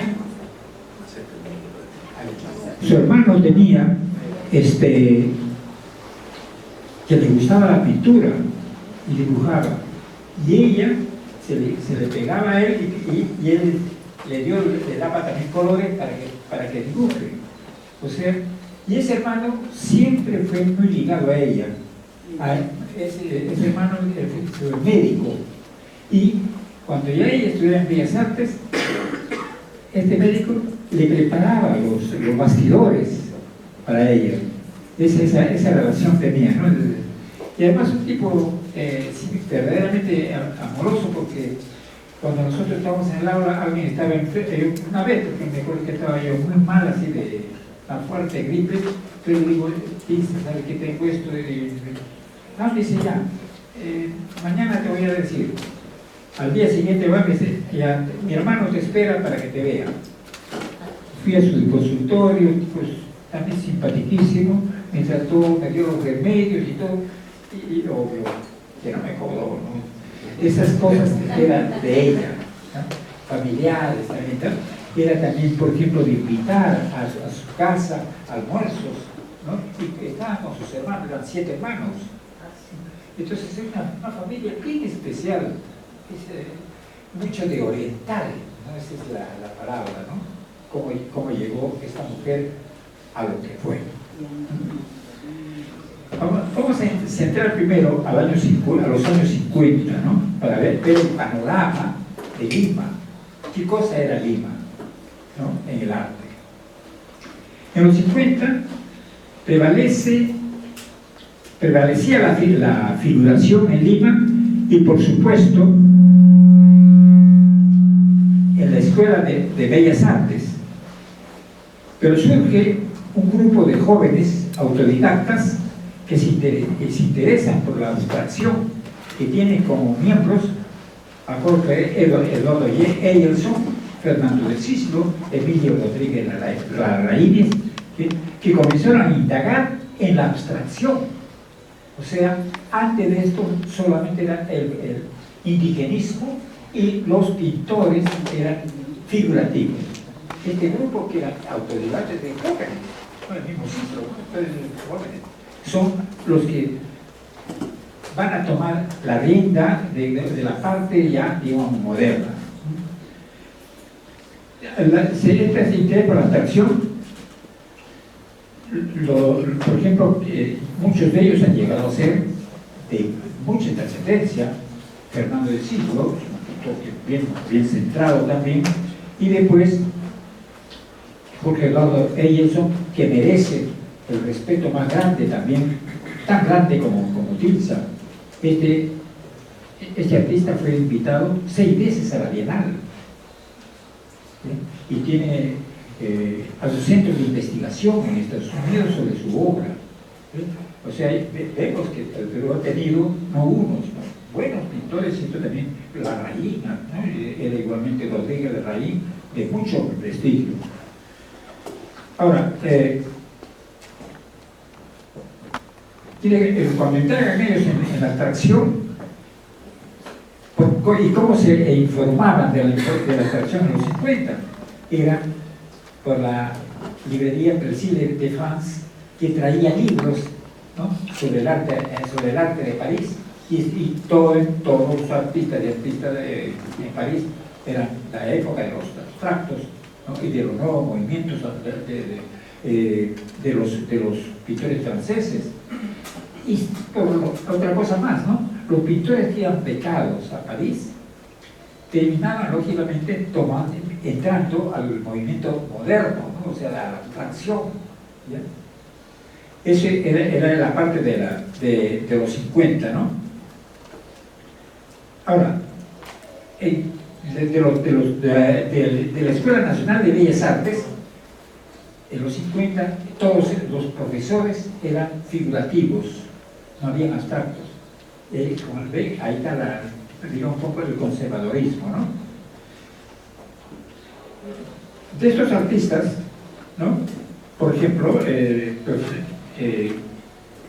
Sabino Desprille, Carlos Aitor Castillo, ¿no? Alberto Dávila, Ricardo Grau, ¿no? Alejandro González, Apurímac, todos ellos eran figurativos. ¿Ya? Solo este grupito es el que se salía de esto, ¿no? El Pilsa se matricula con Carlos Quispe Sassi. Quispe Sassi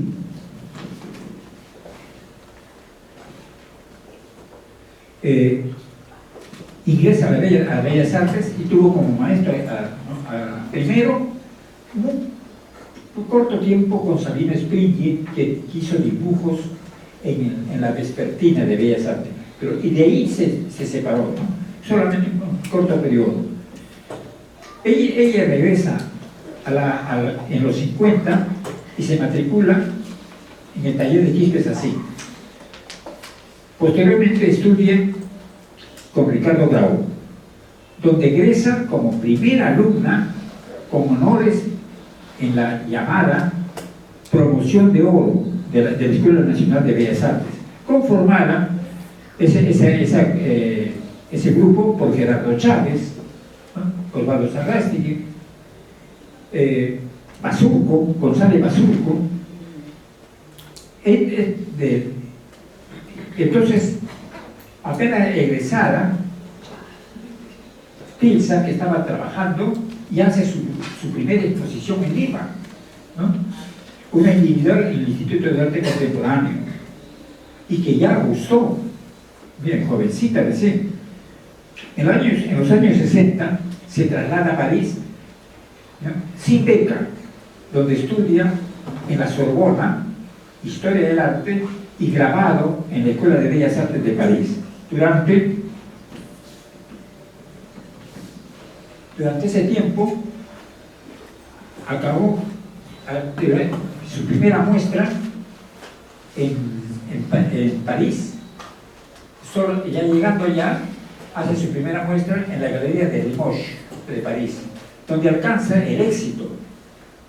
Ya, con ese éxito se retorna a París en 1866 y en 1970 se le reconoció con el premio Tecnoquímica y exhibió también en la Galería Camino Bren.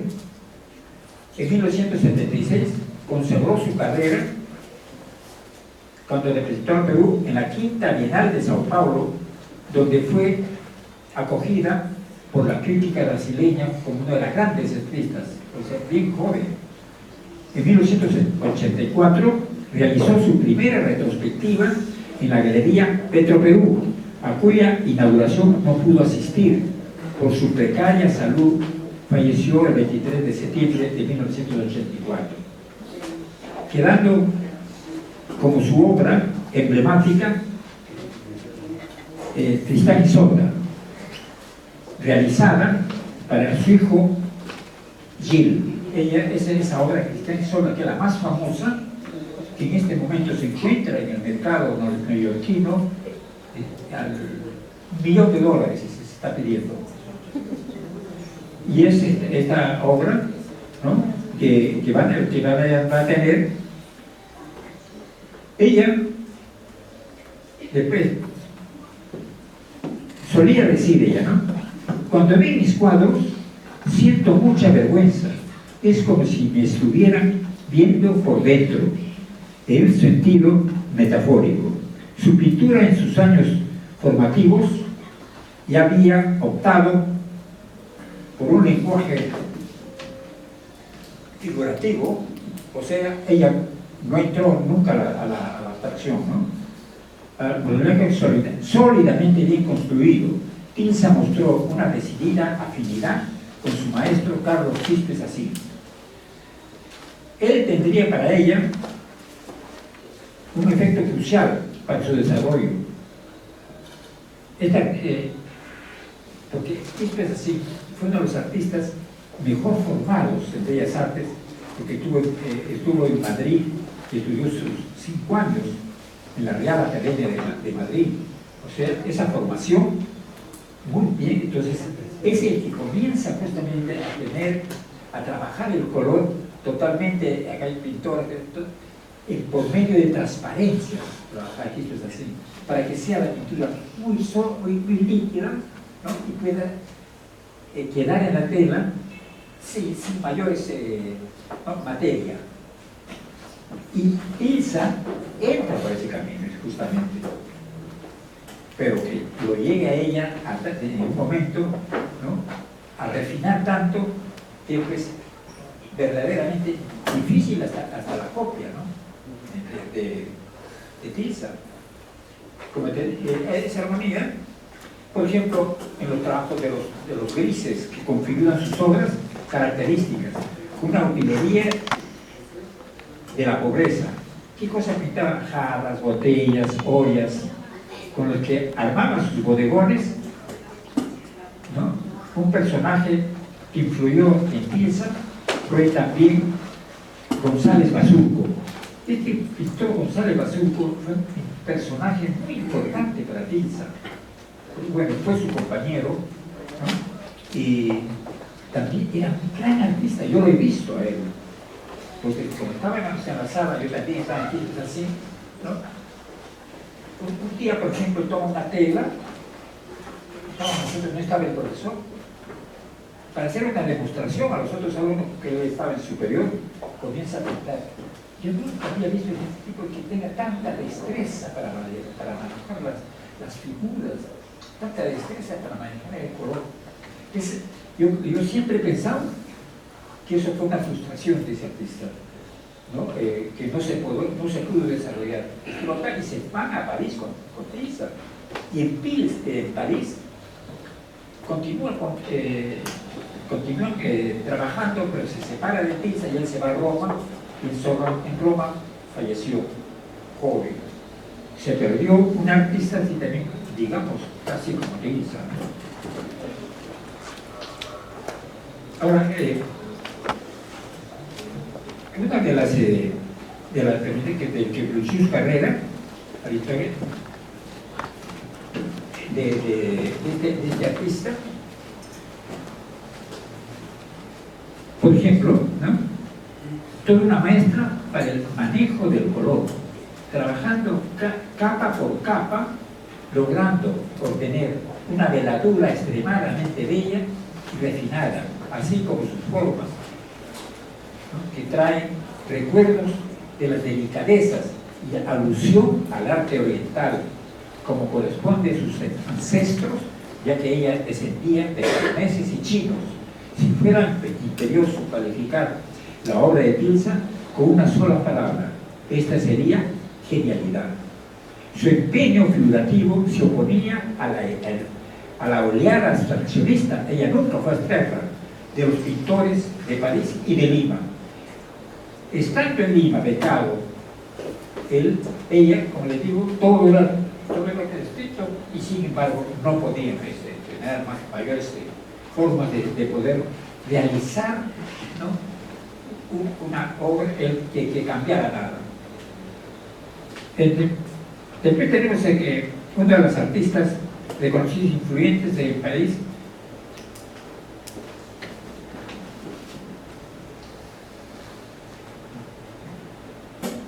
fue también un artista González, ¿no? que influyó mucho en ella. En 1902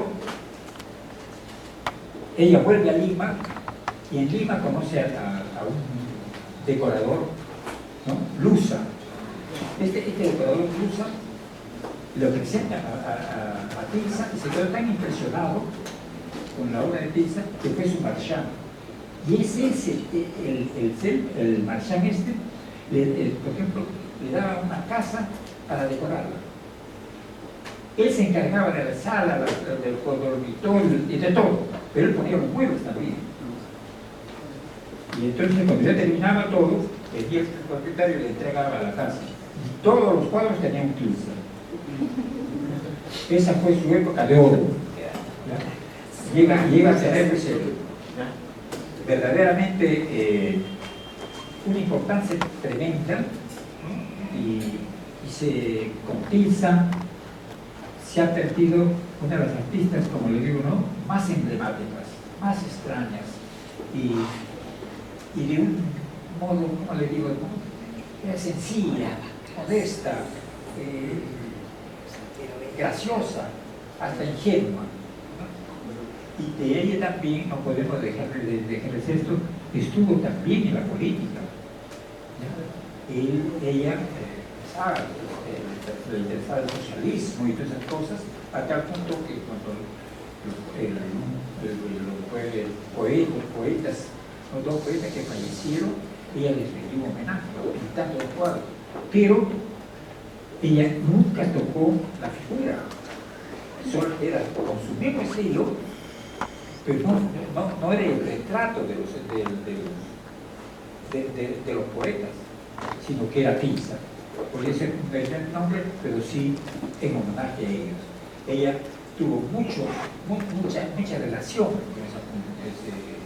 con digamos, dentro de esa época, ¿no? y ha quedado como una de las artistas más importantes y trascendentes que tiene el Perú, habiendo participado hasta las bienales, ¿no? y siendo acá, somos ingratos, nos olvidamos de la gente importante.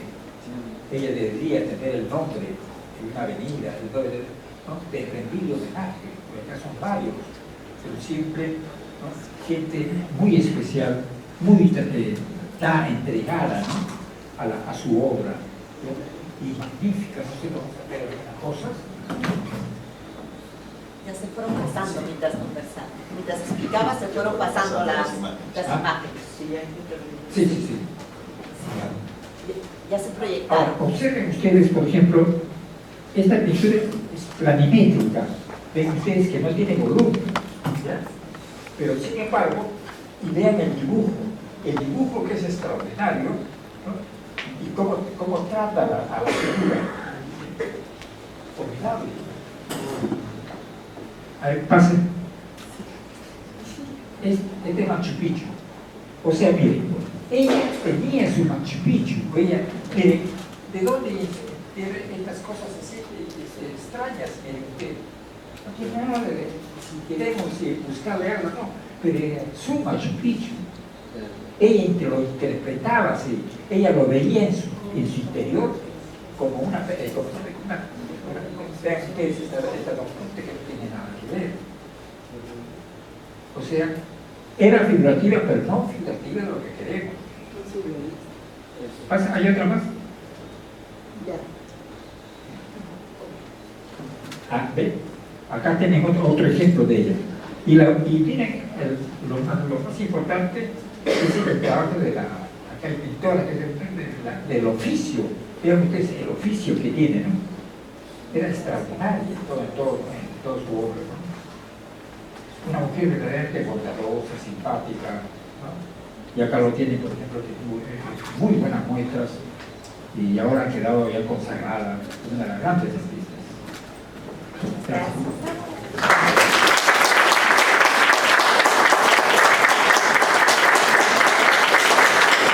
Muchas gracias por su participación, que nos ayuda a acercarnos al personaje Tilsa y también a recordar el valor artístico que ella ha logrado con su obra y su trayectoria.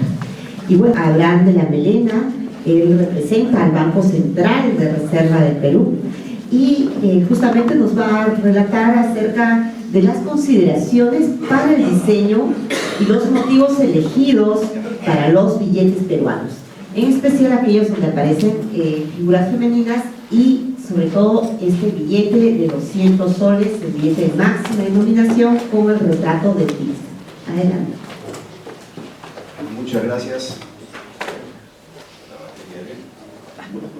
Muy buenas noches con todos. Me van a permitir, voy a exponer desde el podio para no estar volteando y después me torzo el podio.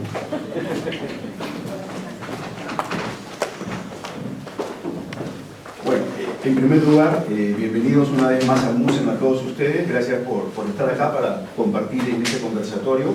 Agradecer también al MUSEM la oportunidad que me ha dado para poder comentarles un poco sobre mi especialidad, sobre el diseño de billetes, cómo es que se eligieron los personajes de la actual familia de billetes. Y gracias, Maripili, por darme 5 minutos más. Eran originalmente 10 y ya me ha dicho que son 15. Finalmente, saludar a la mesa, es un honor estar con todos ustedes, muchas gracias. Y quiero empezar contando un poco el tema de que el dinero, la moneda, siempre estuvo ligado desde antaño a lo divino y a lo femenino. El ejemplo que les doy es este. En el Monte Capitolino, en Roma, era el lugar más importante para los romanos, porque en ese monte figuraba el Capitolio, que era el templo donde albergaban todos sus dioses, y estaba también la gran ciudadela romana. Hay que tener en cuenta que en ese templo se rendía homenaje, creo que es mi celular que está haciendo problema. En ese templo también se veneraba, entre otros dioses, a Juno. Juno era la patrona del Imperio Romano y la protectora de las mujeres. En el siglo IV a.C., unos gansos sagrados que pululaban alrededor del templo de Juno empezaron a graznar desaforadamente, advirtiendo la presencia de los galos que estaban invadiendo Roma y querían subir por la muralla de la ciudadela. Esto hace que los soldados romanos se den cuenta y puedan repeler ese ataque. A partir de ahí, a la diosa Juno, como estos gansos eran los que estaban en el templo de Juno, a la diosa Juno se le agregó un sobrenombre, que fue Juno Moneta. Moneta, ¿por qué? Viene del latín monere, que significa poner sobre aviso. En el año 269 a.C., Roma cambia su unidad monetaria, vamos a decirlo así, e introduce el denario. El denario se acuñaba en el templo de Juno y figuró el rostro de Juno en una de las caras y su sobrenombre moneta. Ya de ahí nos imaginamos y deducimos de dónde viene el nombre de este medio de pago que es usado universalmente. Viene de una diosa femenina, ¿no? Una diosa romana. Pero lo que vamos a ver ahora, aparte de hablar un poco de historia, quiero hablarles un poquito sobre el diseño de los billetes. ¿Qué tenemos que tener en cuenta para diseñar un billete? Normalmente cuando uno diseña algo, lo primero que piensa es quién va a usar ese producto, ese bien, ese servicio, el usuario. Hay que pensar en el usuario. Y en el caso de los billetes, esto ha ido cambiando a través del tiempo. Hace de repente 50 años, ¿quiénes eran los usuarios de los billetes? Nosotros, las personas, nadie más. Hoy en día, con toda la tecnología, han ido apareciendo nuevos usuarios del dinero. Por ejemplo, cuando vamos a un banco y hacemos un depósito, damos los billetes y ¿qué hace el recibidor pagador? Lo pone en una maquinita y la maquinita, y en 10 segundos le dice al señor cuánto dinero hay. Si hay algún billete falso, la máquina lo rechaza. Ese es un usuario que ha ido apareciendo. Las vending machines, los pagos para los paraderos, etc. Van apareciendo nuevos usuarios. Las máquinas, por ejemplo, que usamos en el Banco Central, de gran velocidad, que también las usan las procesadoras para el efectivo, procesan 118.000 billetes por hora. Pueden procesar hasta esa cantidad de billetes. ¿Qué quiere decir? Que puede procesar 32 billetes por segundo. Y no solo eso, al final la máquina puede dar un reporte de todos los números de serie y los billetes que pasaron por ahí. Entonces, el billete tiene que estar preparado para el ciclo automático del efectivo, que antes no había esa necesidad. Entonces los usuarios han ido modificando todo lo que es el diseño y la parte de un billete, ¿no? Quisiera hablar de colores, de elementos de seguridad, pero creo que no voy a tener tiempo suficiente. Y quisiera entrar un poco a las etapas generales de lo que es el diseño del billete. Obviamente empieza con una investigación, cuál es la temática, hay una inspiración artística también, hay que conceptualizar el diseño, viene la parte de la creación, originación y fabricación. La siguiente diapositiva, Aldo, por favor. Acá tenemos, y les voy a contar un poquito cómo fue que se escogieron estos personajes para nuestros billetes, ¿no? ¿Cómo así nace? Nosotros en el año 2018, me parece que fue 2017, empezamos el proyecto de la nueva familia de billetes. Entonces, lo primero que decidimos fue una temática general, que los billetes tengan personajes que hayan vivido durante el siglo XX y motivos de nuestra biodiversidad. Ese fue la primera gran idea. Pero luego fuimos afinando y estipulamos que un billete tenga un personaje que tenga que ver con la música, otro con la literatura, con la historia, con la ciencia y con la cultura. ¿Qué personajes? Hicimos una encuesta, enviamos cartas a personalidades expertas en esos tópicos y les dijimos: ¿qué personaje cree usted que referido a la música puede estar en un billete o a la pintura? Recibimos una gran variedad de nombres, muchísimas personas podrían haber estado en el billete, en nuestros billetes, pero solo hay 5 denominaciones. Entonces siempre cuando, no nos pasa solo a nosotros, a casi todos los bancos centrales del mundo, cuando sacan una nueva familia, empiezan a decir: oye, ¿por qué no pusieron a fulano, a sultano, a mengano? Pero son solo 5 denominaciones. Y es así que luego de una larga lista de músicos, pintores, historiadores, etc., el directorio del banco opta por estos personajes, ¿no? Pasamos, por favor. Finalmente vean una más, y ahí quedan las 3 mujeres que tenemos en nuestra actual familia de billetes. Chabuca Granda, quien no conoce a Chabuca, María Rostorowski, una gran historiadora, y Tilsa Suchilla, que es el motivo que nos reúne a todos hoy día. La siguiente diapositiva. Una más, por favor, Aldo, que se ha quedado atrás, la de 200, correcto. Para los reversos, coordinamos con el MINAM. Para ellos, al final se decidió, vean ustedes, la vicuña, el cóndor, el jaguar, colibrí con la espátula y el rayito de las rocas. Y para el caso de lo que es la flora, la flor de Amancaes en el de 10, la flor de la cantuta en el billete de 20, la puya raimondi, la orquídea Phragmipedium covaki en el billete de 100 y la flor bella banquina en el billete de 200. Y acá quiero hacer un paréntesis con el billete de 100, en el sentido que ambas especies, tanto el colibrícola espátula como la orquídea Phragmipedium covaki, son endémicas de nuestro país. La siguiente, por favor. Un poquito les quiero contar la parte técnica. Yo sé que esto es fundamentalmente artístico, pero acá también hay muchísima arte en la elaboración de un billete. Pasamos a la siguiente.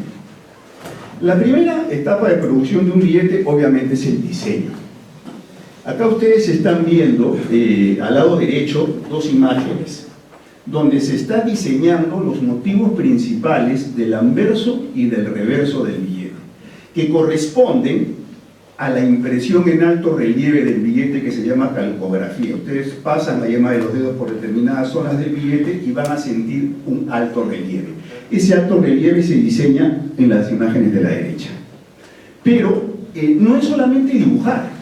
Si bien es cierto, acá hay arte porque el que diseña está dibujando el personaje, este señor que dibuja va a establecer cuál va a ser el ancho de cada una de las líneas que forman a cada personaje. Va a establecer el ancho en micras, en milésimas de milímetro.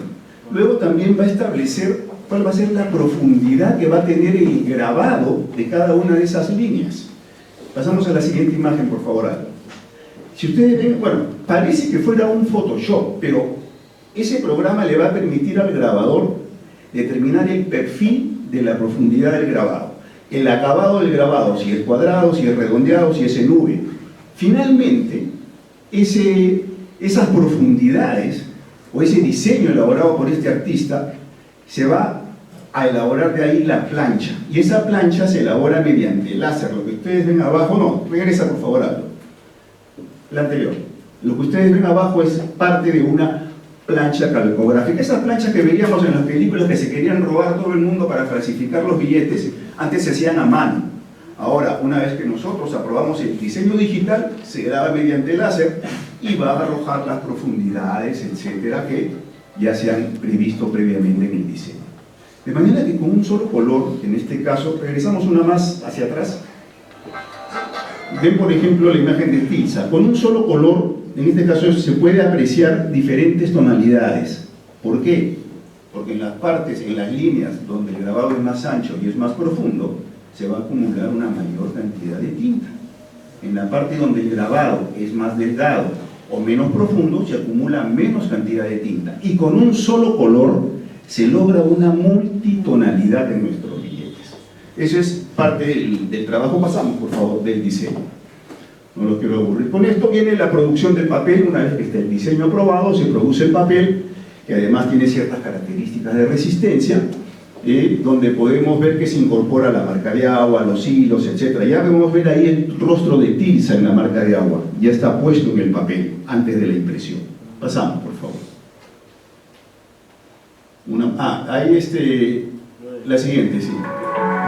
Este es un video de cómo se produce el papel de nuestros billetes. Algodón 100%. Proceso de lavado, de blanqueado, se cortan las fibras.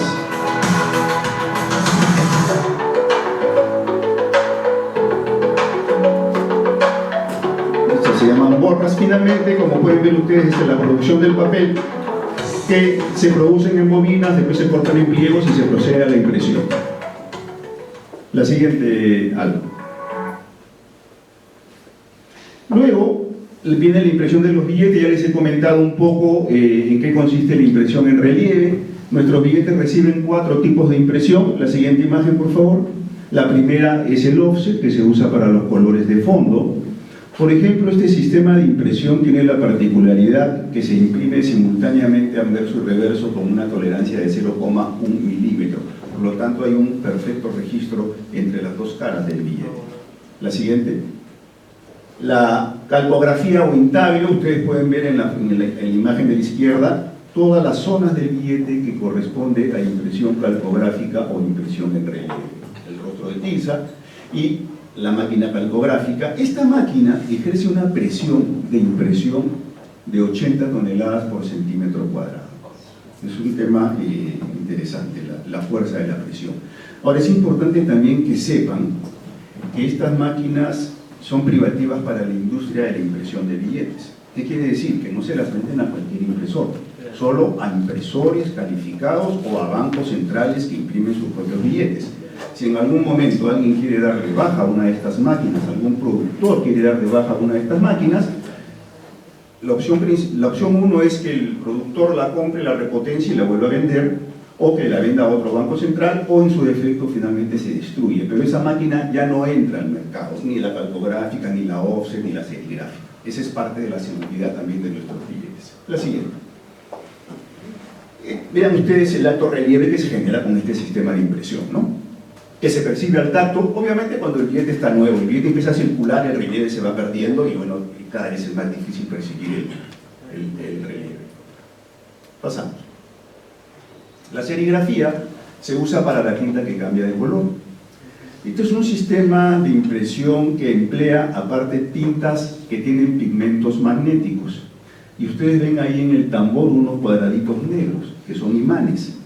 Esas tintas con pigmentos magnéticos, cuando pasan por los imanes, se orientan en determinada forma, y ustedes pueden ver en nuestros billetes que tienen forma de ondas, forma de círculos, forma de triángulos, y la magnetizan de manera que ese diseño quede permanente en nuestros billetes.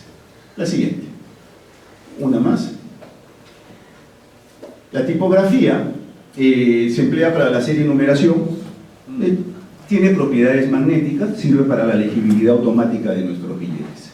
Una más, por favor, Aldo. Acá podemos ver la última parte. Una vez que el billete se termina de imprimir, dicho sea de paso, los billetes se imprimen en pliegos, no se imprimen uno por uno, sino en pliegos. Hay un proceso de corte. La máquina arma fajos de 100 billetes, arma paquetes de 10 fajos, plástico termorretraíble, y en todo este proceso ya no interviene la mano del hombre. Recién al final, cuando ya está el billete sellado, se van pasando a los cajones que luego van a venir hasta nuestro banco central. Una más, por favor. Y acá vamos a ver un video breve del proceso de producción de nuestros billetes. La idea es que nos demos cuenta de la tecnología que hay detrás. No es un simple papelito impreso.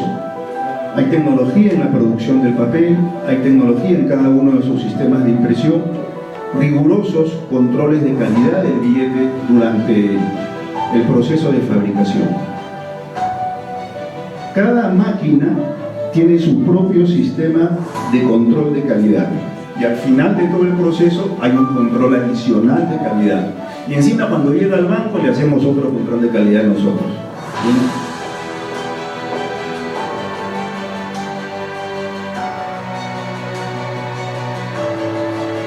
He olvidado muchos pasos por el tiempo de la exposición, pero espero que haya sido lo suficientemente claro.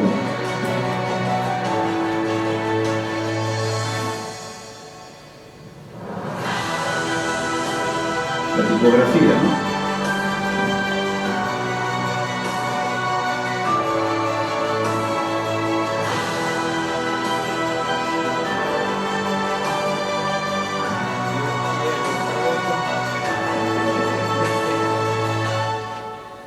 Hay un control de calidad, como les decía, en las máquinas, pero también hay un control de calidad manual que se establece, que tienen los propios fabricantes.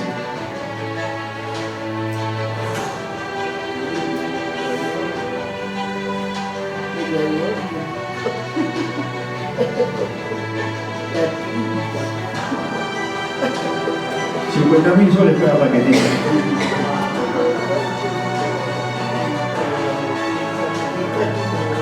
Y en esas cajas llega hasta el Banco Central.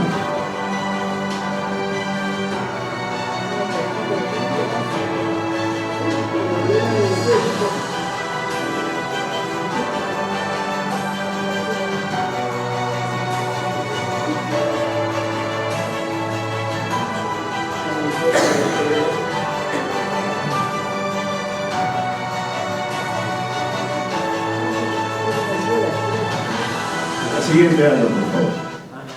Bueno, finalmente, terminando un poco y hablar del tema del control de calidad de la mujer, de los billetes, quiero resaltar algo de las mujeres. Con Héctor hemos tenido la oportunidad de viajar a diferentes fábricas y hemos ido a ver la parte del control de calidad de los billetes, la parte manual.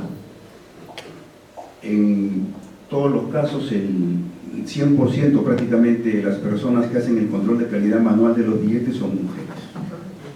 Tienen una visión diferente a la nuestra, una capacidad de ver los defectos inmediatamente, tanto en un lápiz, no solo de los billetes, sino también los nuestros. ¿Qué pasa? Agarran, tienen un plumón así en la mano y van pasando los fajos, van haciendo esto. Y donde van marcando, han encontrado un defecto. A una velocidad increíble. Es una habilidad visual que no la tenemos nosotros, lamentablemente. Bueno, espero que la exposición haya sido de su agrado. Cualquier pregunta a su disposición.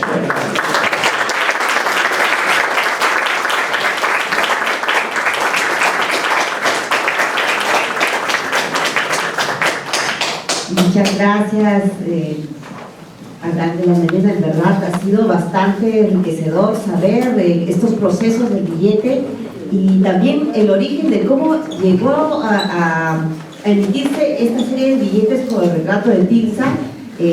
A nosotros nos llamaba la atención que incluso cuando se estaba anunciando esta conferencia todavía algunas personas seguían quejándose. ¿Por qué ponen a un personaje tan poco popular? Decían, ¿no? Pero ahora sabemos que se ha hecho una consulta pública y también esto nos lleva a la reflexión, ¿no? O sea, ¿por qué las artes plásticas es tan poco popular, ¿no?